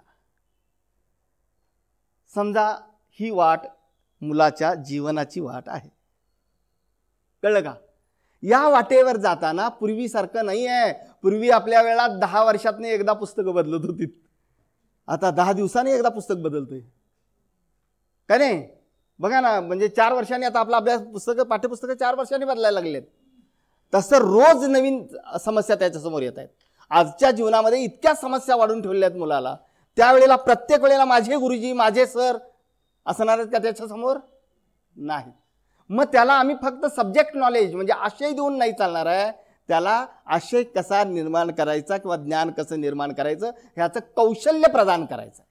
म्हणून वाक्य लक्षात ठेवा, आमच्या शाळा ह्या ज्ञान निर्मितीच्या प्रशिक्षण केंद्रे बनली पाहिजेत. आमच्या शाळा ह्या ज्ञान देणाऱ्या नव्हे, ज्ञान निर्मितीचं प्रशिक्षण केंद्र बनली पाहिजे. ज्ञान निर्मिती कशी करायची आणि ते ज्ञान निर्मिती त्याला कशी करायची ह्यासाठी त्याला उद्दीपित करणं, त्याला प्रोत्साहित करणं, त्याला दिशा देणं वगैरे वगैरे ह्या सगळ्या गोष्टी आहेत, त्या म्हणजे आमच्या आजच्या शिक्षकाच्या भूमिका. मग ज्ञानरचनावादामध्ये शिक्षकाची भूमिका एक छान शब्द वापरलाय, कोण सांगेल? ज्ञानरचनावादामध्ये शिक्षकाची भूमिका दिशादर्शक नव्हेच, मार्गदर्शक पण नव्हेच. हां बरोबर मॅडम, सुलभक, अगदी बरोबर, सुलभक, फॅसिलिटेटर, सुलभीकरण करणारा. बस, त्या पाण्याचा गुणधर्मच आहे तो प्रवाहित राहण्याचा, त्या प्रकाशाचा गुणधर्मच आहे वाट मिळेल तिकडे जाण्याचा. फक्त वाट उघडायचं काम तेवढंच आपण करायचं आहे. आपल्या ह्या हॉलमधलं वातावरण पहिल्यांदा मी काय केलं आठवतंय? मी पहिल्यांदा प्रश्न विचारला, माकडच्या काळी टूथ पावडर कशासाठी माहिती आहे तुम्हाला? मी म्हणजे माझ्याकडं आकर्षित करून घेण्यासाठी. त्यानंतर मी विनोद निर्मिती करण्यात करत करत करत करत पुढे गेलो. तुम्ही आता बघा मगापासून सगळेजण माझ्याकडे आणि फक्त माझ्याकडे बघता. हे का सांगायला सांगतो, हा ज्ञानरचनावादी वर्ग आपला चालू आहे. ज्ञानरचनावादी वर्गात ये मुलांनो इकडे लक्ष द्या म्हणायला लागत नाही. तसं म्हणायला लागलं तर समजायचं माझं जरा गाडी कुठनं तरी रुळावरनं बाजूला गेलेली आहे. इकडे लक्ष द्या म्हणावंच लागत नाही, कारण त्यांना इकडे ते इतके केंद्रीभूत. मुख्याध्यापकांच्यावर आम्ही एक प्रयोग केला सर, सांगतो तुम्हाला. मला आठवतं मेन राजाराम हायस्कूलमध्ये मी प्रशिक्षण घेत होतो आणि त्यांना कागद दिले होते, वर्तमानपत्राचे कागद काही दिले होते सर. आणि त्यांना मी सांगितलं होतं की मनोरा तयार करा. 6-6 जणांचा 5-6 जणांचा एक ग्रुप होता, असे एक 10-12 ग्रुप होते. त्यात आपल्या महाराष्ट्रातले प्रसिद्ध साहित्यिक जे मुख्याध्यापक होते पूर्वी, काय गोविंद पाटील सर, ते सुद्धा त्या ह्याच्यात होते बरं का, त्या बॅचमध्ये. आणि ते 5-6 जण असे कागद दिले होते, ते मनोरा तयार करत होते. फक्त एक लक्षात ठेवा, इतर ग्रुपपेक्षा तुमचा मनोरा मोठा झाला पाहिजे आणि तो मनोरा स्थिर राहिला पाहिजे, बसला पाहिजे. चला लागा कामाला. मग ते काय जमना होते त्यांना, ते जमाना इतकं प्रयत्न करत होते. त्यांना वेळ दिला होता, 3 मिनटं 2 मिनटं असं काहीतरी वेळ दिलेला होता. ज्या वेळेला तो बऱ्याच वेळा तो तयार व्हायचा, पुन्हा पडायचा. पत्त्यांचा बंगला, कळलं की नाही? पत्त्यांचा बंगला करणारी मुलं किती वर्षाची आणि मुख्याध्यापक किती वर्षाचे लक्षात घ्या. तरी सुद्धा सगळे तेवढ्या वयाचे झाले होते सगळे, 7-8 वर्षाचे सगळे. आणि गंमत अशी की ते झाल्याबरोबर काही टनकन उडी मारून, सर आमचा झाला, सर आमचा मनोहर झाला बघा, सर आमचा मनोहर झाला बघा. तोवर दुसरं काय म्हणते, सर त्यांनी खाली टिकू लावलाय बघा, सर त्यांचा पडला बघा. दुसरा ग्रुप सगळे मुख्याध्यापक. लक्षात घ्या, वय लक्षात घ्या सगळं. एक गोष्ट सांगतो, हा आहे निर्मितीचा आनंद. हा निर्मितीचा आनंद. म्हणून ती मुलं इतकी गूढ झालेली असतात त्यात आपल्या त्या तासामध्ये, त्यांना इकडे लक्ष द्या म्हणायची गरजच नाही, गरजच नसते. अहो 5ला संपायचं प्रशिक्षण, त्या गडकरी हॉलमध्ये 6-6:30 वाजेपर्यंत चालायचं आमचं प्रशिक्षण. आम्ही दोघंच घेत होतो, सांगतो तुम्हाला. 6:30 वाजता शिपाई बाहेरून उभारलेला असायचं दुपारी सह्या घ्यायला. शाळेत मुख्याध्यापक ना हे सगळे, ह्यांनी तिथनं मध्ये उठून सुद्धा जावंसं वाटत नव्हतं त्यांना. आलो थांब बस, ते कंटाळून बिचार बसायचं 6:30 वाजेपर्यंत. कळलं का? एवढी गोडी आपल्या तासामध्ये कधी लागेल माहिती आहे? तुम्ही किती ज्ञान देताय ह्याच्यासाठी, ह्याच्यावर नाही. तुम्ही किती माहिती देताय ह्याच्यावर नाही, तुम्ही कशी देता ह्याच्यावर. म्हणून आपल्या वर्गाच्या अंतरक्रियेमध्ये वाटपेक्षा हाऊ हे फार महत्वाचं. हाऊ हे फार महत्वाचं. अहो दुकानात बघा ना, भाजीवाला येतोय दारात, त्याच्याजवळची ताजी भाजी आहे किंवा चांगली भाजी आहे किंवा कशी आहे नजरेनं थोडंफार बघतो, पण खरा रिपोर्ट कधी कळतो? खाल्ल्यावरच, होय का नाही? पण तरी सुद्धा आपण सिलेक्ट करतो का नाही? कशी सिलेक्ट करतो? कुणाकडनं घ्यायची? जे जास्त ओरडतंय त्याच्याकडे पावलं नाही म्हटलं तरी आपली वळतातच. तिथं गेल्यानंतर बघतो पाणीत मारलेली ताजी भाजी असती, त्याच्यावरून आपण ओळखतो ही ताजी भाजी आहे. ह्या क्लृप्त्या त्या व्यापाऱ्याला, त्या माळववाल्याला करता येतात, मग आपल्याला काय करता येईल? कळलं नाही? आपण आपल्या वर्गामध्ये फार, आपण तरी उलट आणि प्रशिक्षण शास्त्रशुद्ध घेतलेली माणसं आहोत, आपल्याला तर करता यायला फक्त एकच गोष्ट की मी मनानं ठरवायचं की उद्यापासून मी शाळेत गेल्याबरोबर फक्त आणि फक्त ज्ञान रचनावादी पद्धतीनंच शिकवणार, आणि 3ऱ्या दिवशी मला निराशा येणार आहे हे आधीच सांगून ठेवतो. कळलं का? अहो काय असतं, सायकल मारताना बघा तुम्ही पहिल्यांदा शिकताना तुमचा अनुभव डायरेक्ट शिकलात. बघा इकडे जरा पुन्हा बघा गुडघ्याला वगैरे, पडलोय की नाही आपण? पडलोय, पण शिकलो सायकल कधी? आपल्या लहानपणी. त्याच्यानंतर मोटरसायकल आली, सायकलीचा संबंध गेला, सायकल विकून टाकली. आता 40शी उलटल्यानंतर 50शी उलटल्यानंतर डॉक्टरांच्याकडे गेलो, डॉक्टर म्हणले शुगर वाढली आहे. डॉक्टर म्हणले व्यायाम करा, चालणं ठेवा, सायकलिंग करा. आता पुन्हा सायकल शिकायला लागेल का? नाही. 4 वाक्य लिहून ठेवा. व्यक्ती ऐकलेले विसरू शकतो. व्यक्ती ऐकलेलं विसरू शकतो.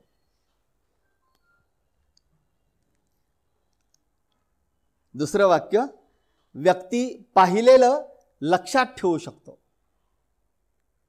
व्यक्ती पाहिलेलं लक्षात ठेवू शकतो.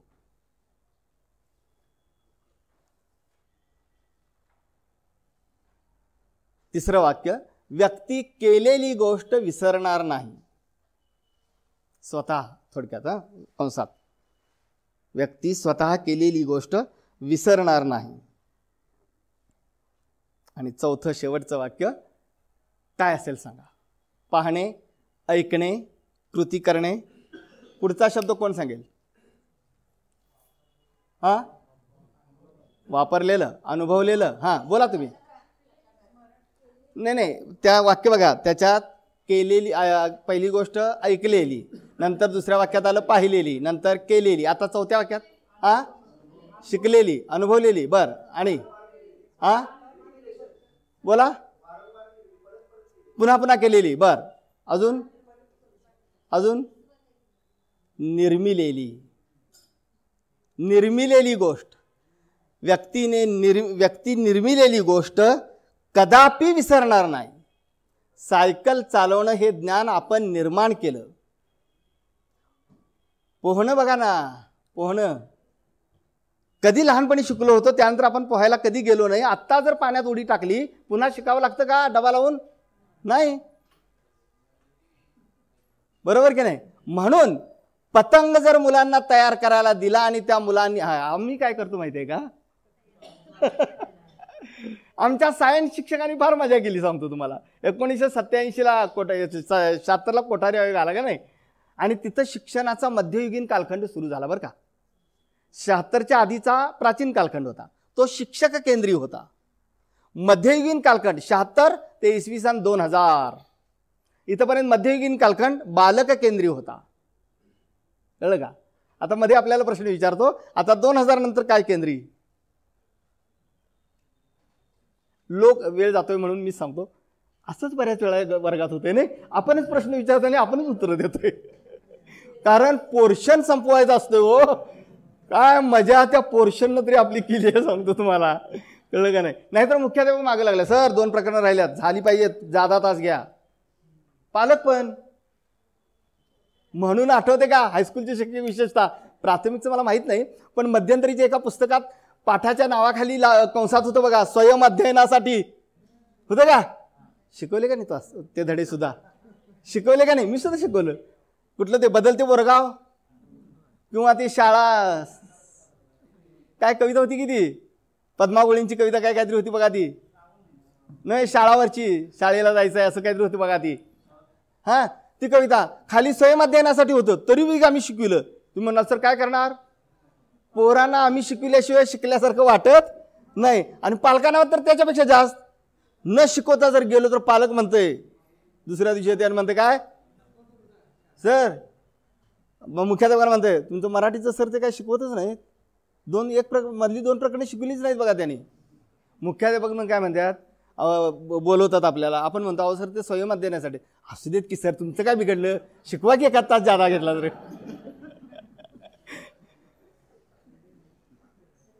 म्हणून मी मगाशी म्हटलं तसं ऑनलाईनला आमची मुलं स्वतः शिकू शकत नाहीत, शिकू शकली नाहीत. याचं कारण ते आहे, कळलं का. आम्हाला काय वाटते माहिती आहे, प्रश्न विचारला ना, सांग भारताचे पंतप्रधान कोण, आता हे काय कुणाला विचारायची गोष्ट आहे का, नाही. तरी देखील आम्ही सांगतोय नरेंद्र मोदी, लगेच आपण म्हणतो, कारण आम्हाला धीर धरायची सवय नाही. म्हणून ज्ञान रचनावादी वर्गात शिक्षकाला मी म्हणेन काय धर, धीर धर, धीर धरा. जो शिक्षक वर्गात कमी बोलतो तो खरा ज्ञान रचनावादी शिक्षक. म्हणजे कुठल्या अर्थानं वर्गात कमी बोलतो पण विद्यार्थ्यांना नेहमी कृतिशील ठेवतो, विचारशील ठेवतो, तो ज्ञान रचनावादी शिक्षक. म्हणून पारंपरिक वर्गामध्ये पाठाची सुरुवात होत होती प्रश्न विचारण्यानं. कोण प्रश्न विचारत होता, शिक्षक. आणि विद्यार्थी, अहो प्रश्न तर शिक्षकांनाच विचारायचा असतो, प्रश्न विचारणं हा आमचाच जन्मसिद्ध हक्क आहे. तसं नाही आहे. म्हणून मगाशी मी सांगितलं, हत्ती विचारल्याशिवाय नाही सांगायचं. मग तुम्ही म्हणाल मुख्याध्यापकाने विचारलं, अहो सर काय शिकवलं नाही, होय मुलांनी काय विचारलं नाही. तसं नव्हे, त्याला विचारायला प्रवृत्त करायचं, म्हणजेच तवा तापवायचा. नाहीतर मग स्वयंपाक भाकरी नाही केली खाणार काय, कळलं का. त्यासाठी तवा तापवण्यासाठी अर्थात एक गोष्ट सांगतो अनुभवातून. 2009 पासून आता वर्ष झाली किती, मी आता 12 वर्ष झाले बघा शिकवतोय. 8वीला शिकवत होतो आणि आता 10वीला तर कंटिन्युअस आहे. काय तर मला पहिल्यांदा मी फार होमवर्क करायचो. त्या धरण कवितेला तर अक्षरशः चाळून काढलं तो, मी अगदी कोळून प्यालो होतो ती सगळी कविता. तुम्हाला सांगतो तशा अर्थाच्या आणि कविता कुठे आहेत. चल होतं उचल हत्यार गड्या होऊन हुशार तुला नव्या जगाची, आणि इथनं पासून मी सुरुवात करायचो. गोविंद पाटील सर तुम्हाला सांगतो सगळ्या कवींना मी त्यावेळेला वर्गात आणलं होतं, खरं सांगायचं म्हणजे, कळलं का. आणि कविता मी काय बोलू, त्या कवितेबद्दल अवाक्षर शब्द काढला नाही तोंडातनं, तुम्हाला सांगतो. आणि एवढं सगळं बोलल्यानंतर मी मुलांना विचारलं, मुलांनो तुम्ही ग्रामीण भागातली मुलं आहात, शेतकरी स्त्रीच्या समस्या कोणकोणत्या, 7वीची कविता हो, कोणकोणत्या अडचणी येतात सांगा. आणि मी फळ्याजवळ खडू घेऊन उभं राहिलो. सर फळा पुरला नाही मला. एक तर त्यांच्या आया शेतकरी ग्रामीण भागातल्या, लक्षात आलं, आणि त्यातनं आणि मी थोडीफार ही माहिती सांगितलेली. अशा इतक्या समस्या सांगितल्या. मी झाल्यानंतर म्हटलं ओके आज आपण धरण ही कविता शिकलो.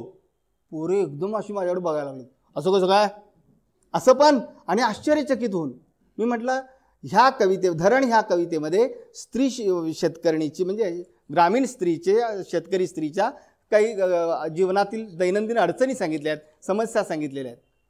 तुम्ही ती वाचायच्या, त्यातल्या अपरिचित शब्द जे आहेत त्यांचे शब्दांचे अर्थ शोधायचे आहेत. ही 2009ची गोष्ट आहे बरं का. त्यावेळेला नेटचं माध्यम एवढं उपलब्ध नव्हतं, शोधायचे आहेत. आणि नसतील तर मला उद्या येऊन विचारायचं, अंडरलाईन करून आणा. तेव्हापासून मी मुलांना अंडरलाईन करायची सवय लावली आहे, अधोरेखित करायची, कळलं का. माझ्या 10वीच्या मुलांच्या पुस्तकामध्ये मगाशी सरांनी सांगितलं त्या पद्धतीनं एक पान झाल्यानंतर मध्ये कोरं पान आहे, दुसरं पान. आणि ते नाही जमलं एखाद्या मुलाला, त्याला पुन्हा पुस्तकं विकायची असतात ना, ते नाही जमलं तर मी जे एवढं लिहून देतो की ते शिक्षक हस्तपुस्तिकाच आपली तयार झालेली असते तिथं. त्यानं एवढं सगळं त्याच्यात पेन्सिलनं लिहिलेलं असतं. प्रत्येक मुलानं वही आणली नाही तर चालेल, पण पुस्तक आणि पेन्सिल मात्र बरोबर आणायची. माझ्यातनं तोंडातनं शब्द पडणारा प्रत्येक शब्द त्यातला निवडक कुठला ती सवय लागती त्याला, आणि त्यानं तो लिहून घ्यायचा. काय ज्ञानरचनावाद? अहो त्याला आपल्यातनं तोंडातनं पडलेला शब्द निवडता येतो, बास की हेच कौशल्य त्याला द्यायचं आहे, हेच कौशल्य त्याला द्यायचं आहे.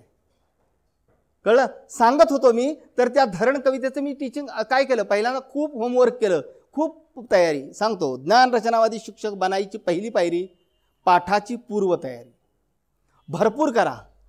आता मला पाठाची पूर्वतयारी करावी लागत नाही. का? पॅडेल मारताना पहिल्यांदा पडलो, नंतर पुन्हा शिकलो, सुरू केलं, पुन्हा पडलो. आता मी तयार झालो. आता रस्ता कसाही असला तरी सायकल कशी चालवायची मला कळतं. चढ लागला तर मी उभं राहून सायकलचं पॅडेल मारतो. करतं, कळलं का नाही? ह्या सगळ्या गोष्टी माझा मीच शिकलो. म्हणून मी पुस्तकाचं देखील मी नाव असं ठेवलंय, शिकण्यासाठी शिकवणे. आम्ही शिकवायचं कशासाठी? हां, तो ज्ञानरचनावादच आहे, शिकण्यासाठी. लक्षात आलं? या पद्धतीनं ज्ञानरचनावाद म्हणजे दुसरं तिसरं काही नाही मित्रांनो. बाकी काही विचार करू नका. फक्त एवढंच, तवा तापवल्याशिवाय बोलायचं नाही, पुढचं काही सांगायचं नाही, आणि स्वतः न बोलता मुलाला वातावरण निर्मिती तयार करा, त्याला जिज्ञासा वृत्ती त्याची निर्माण करा, त्याला प्रश्न विचारायला तयार करा. ज्या वेळेला वर्गातली मुलं, मग अशी DS पवार साहेबांनी तेच सांगितलं, मुलांना प्रश्न विचारण्याची किंवा तयार करण्याची सवय कोण लावली, किती जणांनी लावली, असं विचारलं त्यांनी. ज्या वेळेला मुलं प्रश्न विचारायला लागतील त्यावेळेला खरे आपण ज्ञानरचनावादी बनलो. डॉक्टर APJ अब्दुल कलाम ज्यावेळेला कोल्हापूरला आलेले होते त्यावेळेला केशवराव भोसलेमध्ये त्यांनी कार्यक्रम घेतला होता मुलांचा. आठवते का? मुलांचा. आम्हाला फार फील झालं होतं त्यावेळेला, आमच्या शाळांची मुलं का नाहीत त्यात, होय की नाही? आमच्या शाळांमधली मुलं काय नाहीत. समजा जर असती तरी नुसतं ते APJ अब्दुल कलामांना बघतच बसले असतील किंवा नुसतं ते ऐकतच बसले असतील. कारण आमच्या मुलांना ऐकायची सवय लावली. म्हणून यदुनाथ थत्ते म्हणतात, आमच्या शाळा म्हणजे पोपट तयार करण्याचे कारखाने बनले आहेत. तसं व्हायला नको आहे, तसं व्हायला नको आहे. म्हणून मित्रहो, नाही, ह्यात दोष नाही आहे आपला. हा एक सांगतो तुम्हाला मी पहिल्यांदाच, हा शिक्षक म्हणून आपला दोष तो नाही आहे. अहो पारंपरिक पद्धतच ती होती ना. आम्ही आमच्या गुरुजनांच्याकडनं पण असंच शिकलेलो होतो. पण आता मूळ माणसाची शिकण्याची जी प्रक्रिया आहे तीच प्रक्रिया 4 भिंतींच्या आत आणायच्या, एवढंच. म्हणून मगाशी म्हटलं की ज्ञानरचनावाद नवीन आकाशातनं काही टपकलेला नाही आहे, अजिबात नाही. आणि आता तर त्याचं मटेरियल भरपूर मिळतंय, भरपूर मिळतंय. मी तरी एवढा तयार झालो की आमच्यातले कोजिमचे बरेच बांधव इथं आहेत. अधूनमधून आमची चर्चा होते व्हॉट्सॲपवर म्हणा, फोनवर सुद्धा. सर हा पाठ असा आहे, कसा घेऊ? लगेच मला विचारसुद्धा खरंच मी सांगतो तुम्हाला, मला विचारसुद्धा करावा लागत नाही, लगेच सांगतो अशा पद्धतीने घ्या. इन्स्पेक्शनच्या वेळेला आमच्या शाळेतले सगळे शिक्षक, गणिताचे, सायन्सचे सुद्धा, सर हे मी कसं शिकवू? चित्रकलेचे शिक्षक, 7 रंग इंद्रधनुष्याचे, तानापी निपाजा, ते मला म्हणत होते, सर मी कसं शिकवू? म्हटलं तू कसं बी शिकवलास तरी तुझा विषय हा प्रात्यक्षिक प्रधान आहे आणि त्यामुळे तो ज्ञानरचनावादीच होईल. तू काय मला त्यात काय कोड्यात पाडू नकोस म्हटलं. सांगण्याचा उद्देश, मी गणिताचा एक प्रयोग केला होता. आपल्याला सांगतो, तुम्ही म्हणाल मराठीचे शिक्षक होता आपण, पण ते आपल्याला माहिती असायला पाहिजे. त्रिकोणाचे 3 प्रकार, कोणावरून आणि बाजूवरून. हां, तर 3 प्रकार शिकवायचे होते. मी वर्गात गेलो, नेहमीचं कसं आपल्या पुस्तकात देखील तशीच पद्धत होती त्यावेळेला, की व्याख्या आधी आणि नंतर वेगवेगळी उदाहरणं. 3 बाजू समान असणाऱ्या त्रिकोणाला समभुज त्रिकोण म्हणतात, 2 बाजू समान असणाऱ्या त्रिकोणाला समद्विभुज त्रिकोण म्हणतात, एकही बाजू समान नाही विषमभुज. मी तसं नाही केलं, ठरवून गेलो. आता त्यावेळेला मी ज्ञानरचनावाद शिकलेलो नव्हतो, मी ज्यावेळेला गणित शिकवत होतो. आता मी मराठी शिकवत होतो, पण मी ठरवून एकदा गेलो 7वीच्या काय 6वीच्या वर्गावर, आणि वर्गात गेलो, काही बोललो नाही मुलांना, विषय गणित असं लिहिलं आणि फक्त एक 15 ते 20 आकृत्या काढल्या त्रिकोणांच्या. त्यांना नावं दिली, ABCDEF, प्रत्येक आकृतीला त्रिकोणाला एक नाव दिलं. आणि मी बाजूला थांबलो. थांबल्यानंतर एक गोष्ट करायची, आपण ज्यावेळेला मुलांच्या समोर काहीतरी ठेवतो का नाही, त्यावेळेला एक गोष्ट करायची, काही सेकंद, काही मिनिट तुम्ही स्तब्ध राहा, गप राहायचं. तोंडाला कुलूप, सवय नसती आपल्याला, आपण गप राहायची, कळलं का? तुम्ही जेवढं गप राहाल तेवढं मुलं विचार करायला शिकतील. त्या कोपऱ्यातली मुलं, खिडकीजवळ इकडच्या कोपऱ्यातली मुलं नाही करत. नर्वस होऊ नका. असायचीच एखादी 4 पोरं अशी असायचीच. ती नंतर येणार आहेत प्रवाहात, तुमच्या नंतर येणार आहेत. तुम्हाला लक्ष फक्त त्यांच्यावरच करावं लागेल नंतर, आणि नंतर येतील ते, काळजी करू नका. झालं. मग स्तब्ध राहा. मी तसा स्तब्ध राहिलो आणि नंतर फक्त एवढंच म्हटलं, कोणत्या 2 आकृत्या समान आहेत? कोणत्या 2 आकृत्या समान आहेत? अशा 2 समान असणाऱ्या 2-2 आकृत्यांच्या जोड्या मला सांगा. आणि ते सांगतील तसं मी एका बाजूला लिहित गेलो. मुलांनी काय केलं, अगदी असंच हो. जरी मी उलटा तिलटा असा त्रिकोण काढला असला तरी समान बाजू एकत्र असेल, तेच कोण एकत्र दिसणार, ADF. मुलांनी सांगितलं. मी त्या बाजूला लिहिल्या. नंतर अशा उभ्या आकृत्या होत्या त्रिकोणाच्या, त्या दाखवल्या. त्यांनी सांगितलं CM वगैरे काय काहीतरी सांगितलं, त्या एका ठिकाणी लिहिल्या. आणि अजिबात समान बाजू नसलेल्या एकत्र लिहिल्या. मी त्यांना बाजूंची 3 काय ते बाजूवरून व्याख्या वगैरे काही शिकवलेली नव्हती. आणि मग मी काय केलं, त्यांना नावं दिली. मी फक्त एवढंच केलं, काही बोललो नाही. समभुज त्रिकोण, समद्विभुज त्रिकोण, विषमभुज त्रिकोण असं म्हणायची गरज नाही. बाळ मुलांनो, यांना समभुज त्रिकोण म्हणतात नका म्हणू. त्यांना ठरवू द्या. तुम्ही लिहिलंय ना समभुज त्रिकोण, आता त्यांना समजते की यांना समभुज त्रिकोण म्हणतात. आम्ही सगळं इसकटून सांगतोय, सगळं फोडून सांगतोय. त्यांना विचार करायला वावच नाही, म्हणून आमची मुलं विचार करत नाहीत. डॉक्टर वसंतराव गोवारीकरांचं उदाहरण सांग. ते ज्यावेळा आपल्या पंतप्रधानांचे सल्लागार होते, मला वाटतं नरसिंहराव पंतप्रधान होते त्यावेळेचे. त्यानंतर ते अमेरिकेत गेले. एक 3-4 वर्षे ते तिथंच राहणार होते. ते, त्यांची मिसेस आणि त्यांची मुलगी गेले. मुलगी 2री-3रीला काहीतरी शाळेत होती. शाळेत मुलीला दाखल केलं आणि अर्थात वसंतराव गोवारीकर हे नाव त्या शाळेच्या शिक्षिकेपर्यंत गेलेलं होतं अमेरिकेतल्या. कळलं का? एक 5-6, 3-4, 2-3 महिने गेले असतील. सहज मार्केटमध्ये त्या मॅडम भेटल्या, मुलीच्या क्लास टीचर वसंतरावांना. सहज. आज पालक आपल्याला विचारत नाहीत काय सर, काय म्हणते पोरगं बरोबर आहे ना, ठीक आहे ना वगैरे, तसं त्यांनी पण विचारलं काय म्हणते मुलगी. त्या फार आदबीनं म्हणाल्या, सर खरोखर मुलगी छान आहे, अगदी चला काय म्हणजे बघ आपण जी काही विशेषण वापरतो का नाही ते सगळे ते म्हणे अशी अशी आहे तशी तशी वगैरे सगळं. आणि एक क्षणभर थांबल्या. पण सर एक विचारू का? विचारा म्हणले. हे थोडे प्रश्नांकित पण झाले आणि आश्चर्यचकित पण झाले. विचारा म्हणले. मुलगी प्रश्न का विचारत नाही? काय म्हणल्या मॅडम त्या? आम्हाला माझ्या सकट हा प्रश्न कधी पडलाय? आम्ही काय सांगतो पालकाला? मुलगा उत्तर का देत नाही? कळलं का?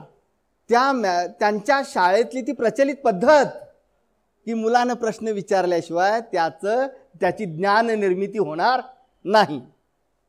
प्रश्न का विचारत नाही? म्हणजे तिथं प्रश्न विचार करण्यासाठी मी बरेच वातावरण निर्मिती केली, ती विचारतच नाही.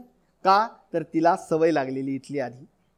म्हणून आपल्या मुलांना देखील ती सवय लागलेली आहे. ती जायला थोडे दिवस जातील. म्हणूनच मगाशी मी म्हटलं नर्वस करणाऱ्या अनेक गोष्टी होतील, पण नेटानं उभं राहायचं बरं का. कसं पण बॉल पडू दे, बॅट फिरवायचीच, आऊट व्हायचं नाही. एक 8 दिवस 15 दिवस गेले का नाही, एक 2-3 पाठ गेलेत की मी गॅरंटीनं सांगतो आपल्यात, खरंच सांगतो, कॉन्फिडन्स आल्याशिवाय राहणार नाही. असं अनेक शिक्षकांना सांगितलं. अनेक शिक्षकांनी नंतर फोन करून सांगितलं, सर मी आज हा पाठ शिकवला बघा, लय भारी वाटलं.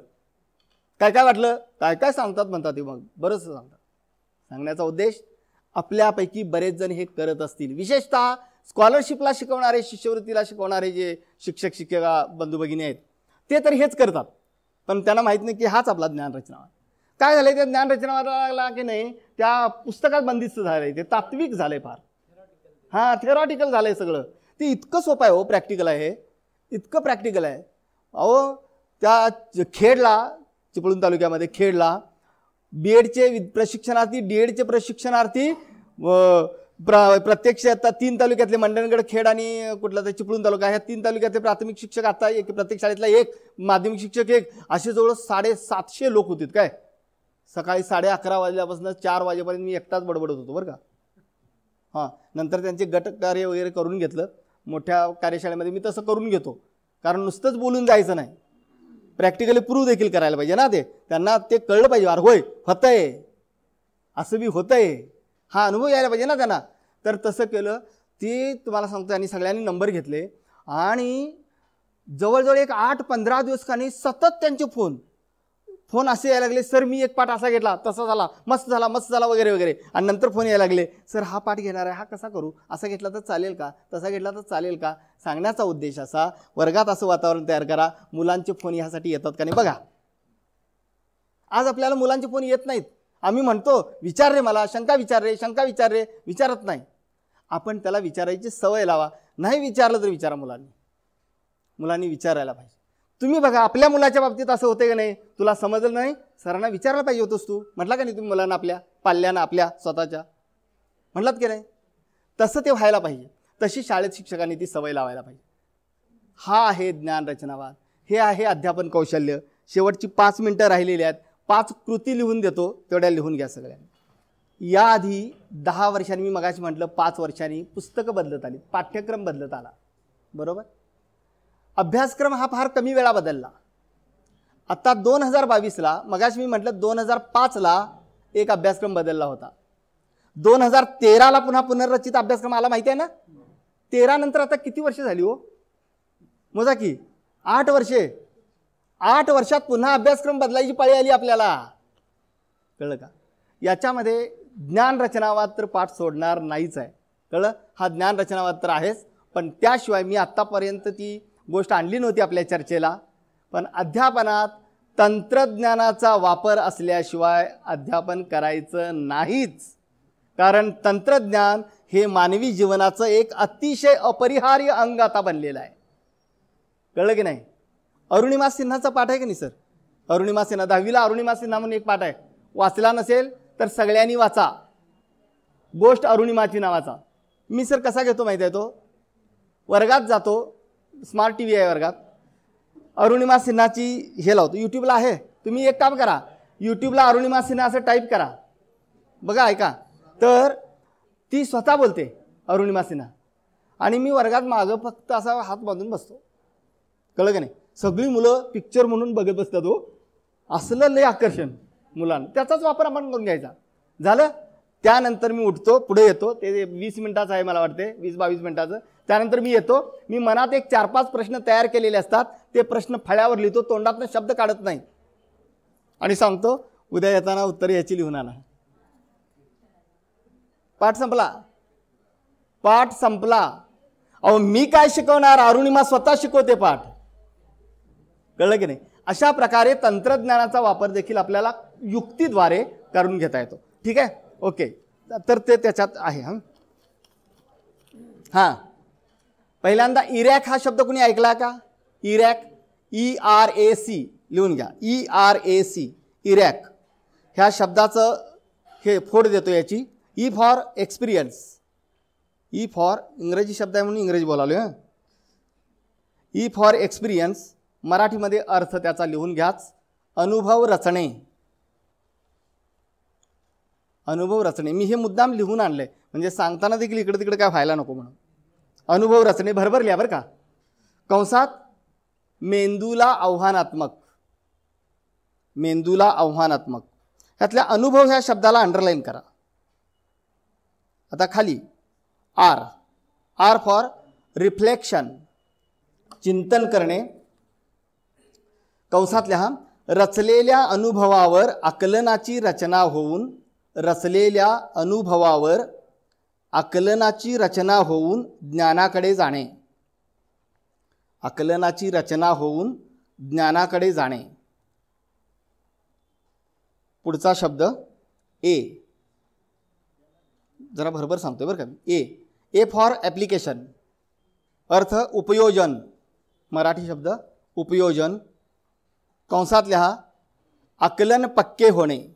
आणि शेवटी सी फॉर कन्सोलिडेशन. स्पेलिंग सांगतो. C consolidation. CONSOLIDATION consolidation. त्याचा मराठी शब्द एकत्रीकरण. एकत्रीकरण. कंसात लिहा. उजळणी. आपल्या पुस्तकामध्ये हा शब्द घातलेला आहे प्रत्येक पाठानंतर शेवटी बघा. काय शिकलो, आपण काय शिकलो लिहा तिथे. काय शिकलो याचा सहसंबंध जोडणे. काय शिकलो याचा सहसंबंध जोडणे. आता पहिल्या वाक्यामध्ये अनुभवला अंडरलाईन केली, दुसऱ्या वाक्यामध्ये चिंतनला करा, तिसऱ्या वाक्यामध्ये उपयोजनला आणि चौथ्या वाक्यामध्ये एकत्रीकरणला. ह्या आहेत ज्ञान निर्मितीच्या पायऱ्या. ह्याच असायला पाहिजेत आपल्या पाठाच्या पायऱ्या.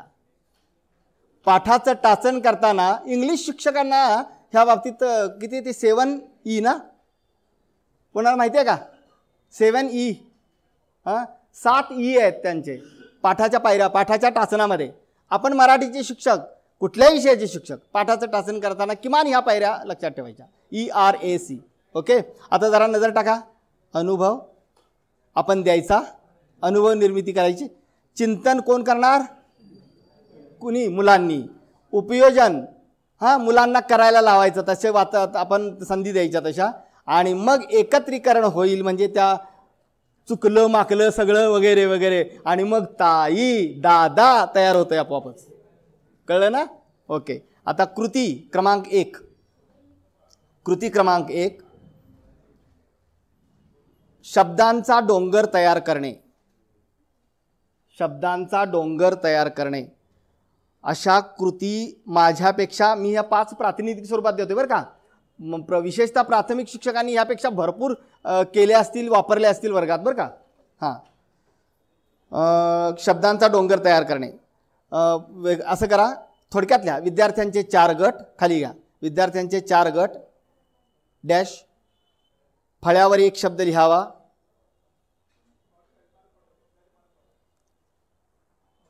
दिलेल्या पुढे डॅश, दिलेल्या शब्दापासून 2, 3, 4 शब्दांचे वाक्य तयार करण्यास सांगणे. दिलेल्या शब्दापासून 2 शब्दांचे किंवा 3 शब्दांचे, 4 शब्दांचे अशी वाक्य तयार होतील, त्यांना तयार करायला सांगणे. आपण बोलायचंच नाही काय वर्गात. आणि मग ज्या गटाची वाक्य जास्त होतील ना, त्यांचं अभिनंदन. जमलं तर चॉकलेट द्या, चॉकलेट राहू दे, पेन द्या, वही द्या, काहीतरी द्या. कळलं की नाही? ह्यातनं कोणकोणत्या क्षमता विकसित होतात हे पाहिजे असेल. ज्ञान, आकलन आणि उपयोजन. ओके. आता दुसरी कृती. दुसरी कृती अक्षरांचा चढता क्रम. मी ह्या कृती पहिलीच्या शिक्षकाला देखील वापरता येतात आणि 10वीच्या शिक्षकाला देखील वापरता येतात, अशाच काही निवडक तयार केल्या आणलेल्या आहेत बरं का. अक्षरांचा चढता क्रम. एक अक्षर देणे. आता क्रिया काय काय? एक अक्षर देणे डॅश, अक्षरापासून 2, 3, 4, 5 अक्षरी शब्द तयार करणे मुलांनी. अक्षरापासून, त्या दिलेल्या अक्षरापासून 2, 3, 4, 5 अक्षरी शब्द तयार करणे. उदाहरण सांगू म्हणजे तुमच्या अधिक लक्षात येईल.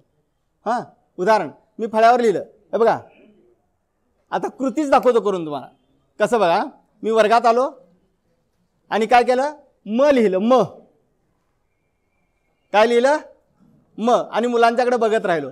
आता मुलांना उत्सुकता लागायला पाहिजे बरं का. सर आता मचं काय करणार आहेत? लागू द्या की जरा उत्सुकता, त्याशिवाय ते त्यांची तंद्री लागणार नाही. थोडा वेळ मुद्दाम थांबायचं, ताणवून धरायचं आपण, आणि मग रहस्यभेद करायचा.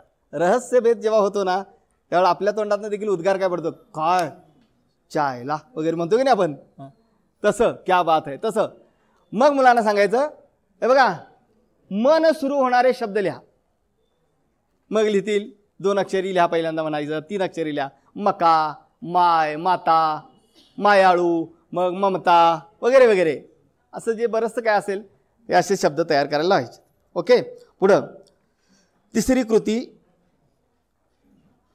ही लई भारी आहे बरं का. शब्दांना वेगवेगळे प्रत्यय लावून शब्द तयार करणे. शब्दांना वेगवेगळे प्रत्यय लावून शब्द तयार करणे ही कृती पहिलीच्या वर्गाला देखील करता येते बरं का. त्याला माहीत नसतं हे प्रत्यय म्हणायचं याला. ते 6वी 7वीला त्याला विभक्तीच्या प्रत्ययाच्या वेळा कळतंय. कळलं का नाही? शब्दांना वेगवेगळे प्रत्यय किंवा धातूला, मूळ धातूला समजा हस, हस हा धातू आहे, मी लिहिला इथं. चला याची क्रियापद तयार करा बघूया. क्रियापद म्हणायचं नाही, वेगवेगळे शब्द तयार करा. कळलं का नाही? मग ते हसणे, हसतात, हसतील, हसला, हसलो तयार करते. लक्षात आलं? पुढं चौथी कृती भाषा अभिवृद्धी. भाषा अभिवृद्धी.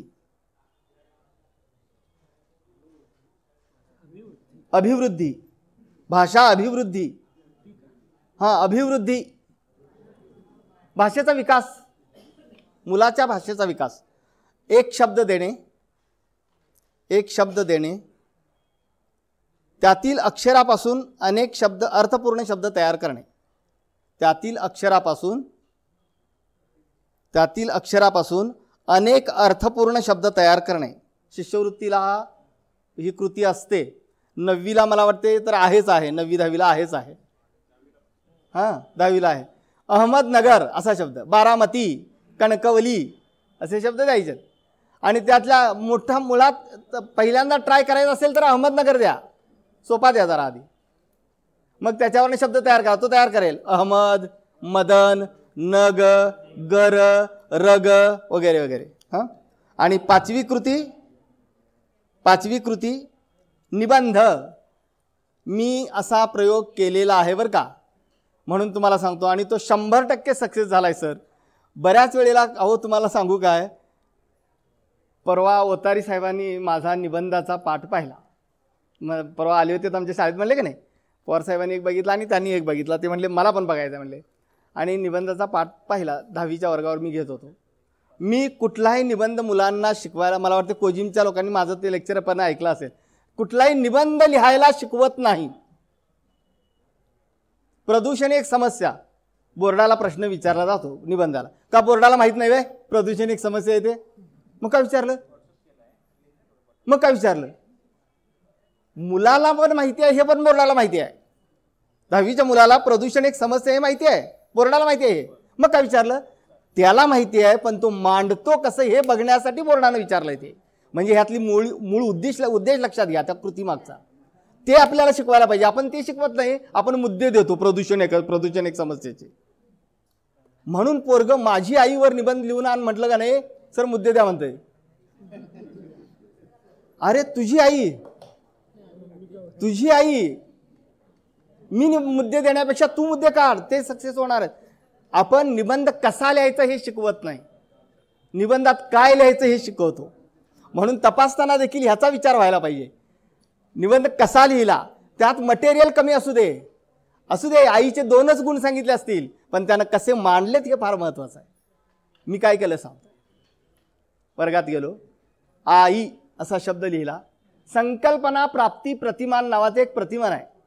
संकल्पना प्राप्ती प्रतिमान, संकल्पना चित्रण नावाचं एक प्रतिमान आहे. त्याचा मी वापर वरचेवर करतो. आई लिहिलं, गोल काढला आणि असे किरण काढलीत त्याची, आणि गप्प उभा राहिलो.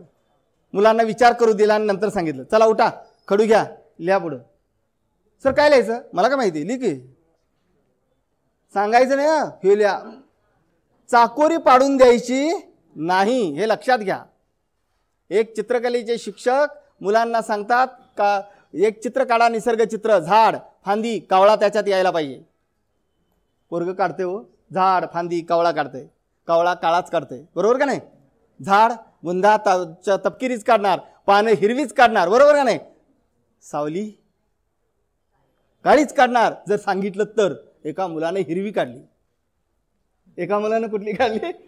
हिरवी. शिक्षकाने विचारलं, अरे कसं काय? पोरग म्हणालं, झाडाची पाने हिरवी म्हणून सावली पण हिरवी. होऊ दे असं, त्याच्याकडनं असं होऊ दे, पडल्याशिवाय सायकल चालवायला शिकणार नाही. कळलं? म्हणून आपण चाकोरी पाडून द्यायची नाही. चल उठ, खडू घे, चल. आणि अशी सवय लावा, लय भारी. मुख्याध्यापकांना मी काय केलं तर माहिती आहे का, नुसतं असं, हे बघा इकडे लक्ष द्या, असा आकार काढून दिला होता. आणि मला गाडी तयार करायची आहे 4 चाकी. म्हटलं या, प्रत्येकानं गाडीचा एक पार्ट जोडा. फक्त जोडताना सांगायचं हा पार्ट का पाहिजे ते. मुख्याध्यापकांनी वायपर सुद्धा काढला होता. पाठीमागचा आरसा, पाठीमागचा वायपर, सगळं नंबर प्लेट, अहो काय सोडलं नाही. पण एक सांगतो, अर्धा तास उपक्रम घेतला होता. अर्धा तास प्रत्येक मुख्याध्यापकाच्या डोक्यात नुसती आणि नुसती गाडीच होती. कशाला लागते अवधान केंद्रित करणे वगैरे वगैरे? शैक्षणिक साधन गरज नाही. ज्ञान रचनावादी तासात. बरं झालं सर तुम्ही सांगितलं ते. सर बरोबर आलतेच आमच्या शाळेत का नाही, त्यावेळेला म्हणले टाचनवया दाखवा. अर्थात आमची शाळा 15 दिवसापूर्वी सुरू झाली होती. टाचनवया छापायच्या होत्या आणि मी सुद्धा जास्त आग्रह केला नव्हता. मुलं सुद्धा सगळी हजर नव्हती. एक दिवस आड येत होते शिक्षक, त्यामुळे मी आग्रह केला नव्हता. पण एका शिक्षकानं उत्तर दिलं, सर नाही टाचनवया आम्ही आता काढतच नाही.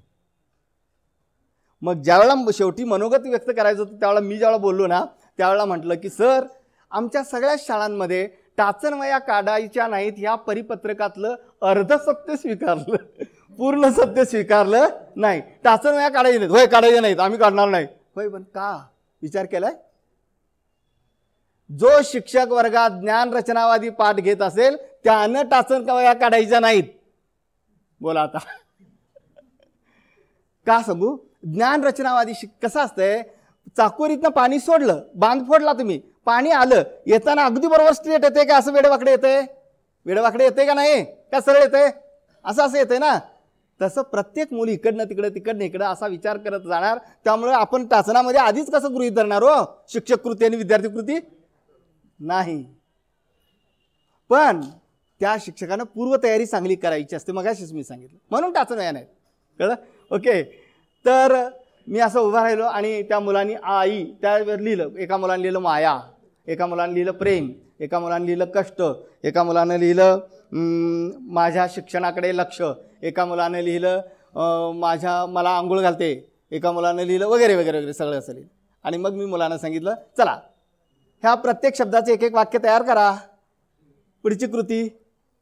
ती कृती झाल्यानंतर आता त्या वाक्यांचा योग्य क्रम लावा. आपण सांगायचा नाही, योग्य क्रम लावा. मग दुसऱ्या दिवशी आणल्यानंतर एखादा चुकून क्रम चुकला असेल तर त्याला समजावून सांगायचं. बास, निबंध तयार झाला. कुणी लिहिला? मुलानं लिहिला. निर्मितीतला आनंद त्याला येईल. आत्ता ते बाह्या असं सरसावून म्हणेल कुठला बी निबंध येऊ दे की. का? मी कौशल्य शिकवलं त्याला. काय शिकवलं? कौशल्य शिकवलं. लक्षात आलं? हा निबंध, ही कृती, ही 5वी. आणि एक 6वी कृती सुद्धा आहे, एका वाक्यात फक्त लिहून घ्या. शब्दांची आगगाडी तयार करणे. 6वी कृती, शब्दांची आगगाडी तयार करणे. एक शब्द, एक 4 अक्षरी शब्द द्यायचा. उदाहरणार्थ मी इथं उदाहरण आठवलं म्हणून सकाळी लिहिलं राज्यपाल, नाही परराज्य. परराज्य असा शब्द लिहिला. मला आज पेपरमध्ये कुठेतरी वाचायला मिळाला. परराज्य असा शब्द लिहिला. आता मुलाला काय करायचं? शेवटचा डबा कुठला ह्यातला? राज्य. त्याच्यावरनं शब्द तयार करून राज्यपाल, राज्यसभा, राज्यकारभार. लई इंटरेस्ट येतोय मुलांना. इंटरेस्ट येतोय ते येतोय आणि शब्दसंग्रह कधी वाढतोय त्यालाच कळत नाही. इतकं भारी. हसत खेळत शिक्षण हे असं. ओके मित्र हो, तसं बघितलं तर अजून भरपूर मी फार त्रोटक बोललो कारण आपला बराच वेळ पहिल्या कार्यक्रमामध्ये गेला. मगाशी पवारसाहेब सांगत होते का नाही, बरेचसे शब्द असे चुकीचे लिहिले जातात वगैरे वगैरे. मी एक सांगतो, ज्ञानदाचं उदाहरण त्यांनी दिलं ना. आपल्या TV मालिकावर बातम्या किंवा ते निवेदन करणारे वार्ताहर वगैरे असतात का नाही, त्यांच्या तोंडी ना मला फार वाईट वाटते. म्हणजे आक्षेप नव्हे हा, पण ते आपल्यापैकीच असतात ना. ते फार अशुद्ध शब्द जातात त्यातनं आणि आपल्या तोंडून देखील बऱ्याच वेळा. बघा, मराठीचा शिक्षक आहे मी. हाताला फोड येणे ह्याला काय म्हणतात? तो अर्थ नाही, ह्याला काय म्हणतात आपण मराठी भाषेमध्ये? हाताला फोड येणे.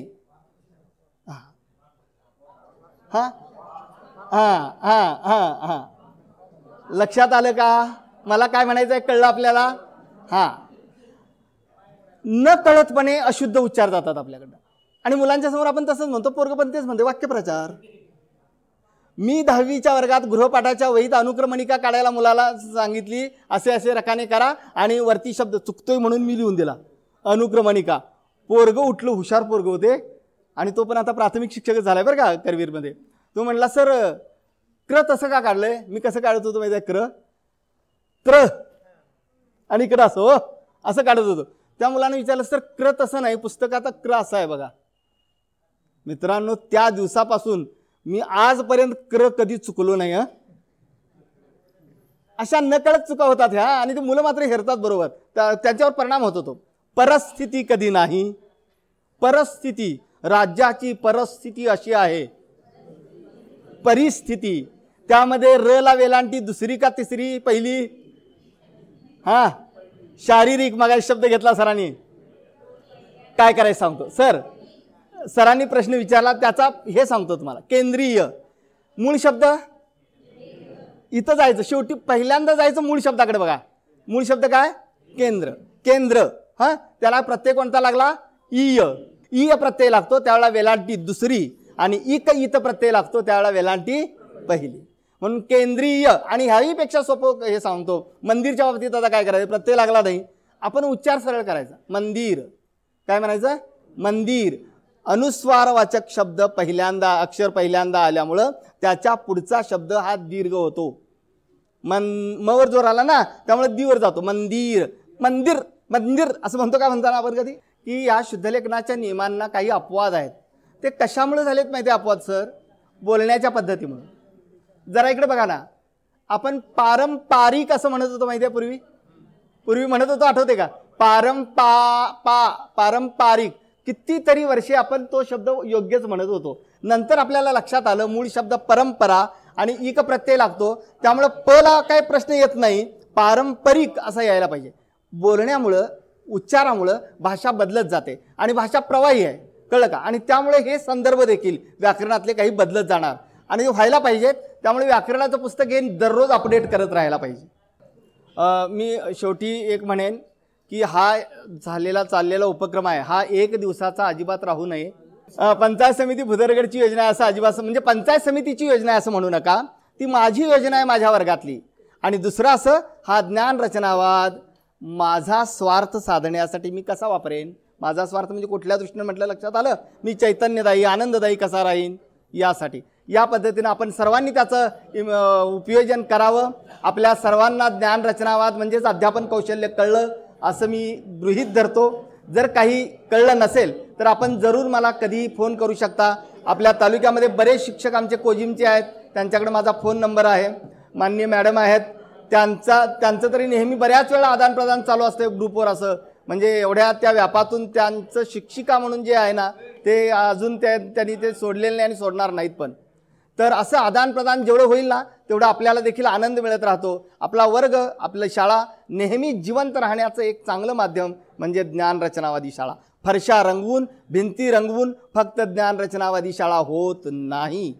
ज्ञान रचनावाद हा भौतिक सुविधेशी संबंधित शब्द नाही आहे. ज्ञान रचनावाद हा शिक्षक विद्यार्थी आंतरक्रियेशी संबंधित शब्द आहे. धन्यवाद, धन्यवाद, धन्यवाद.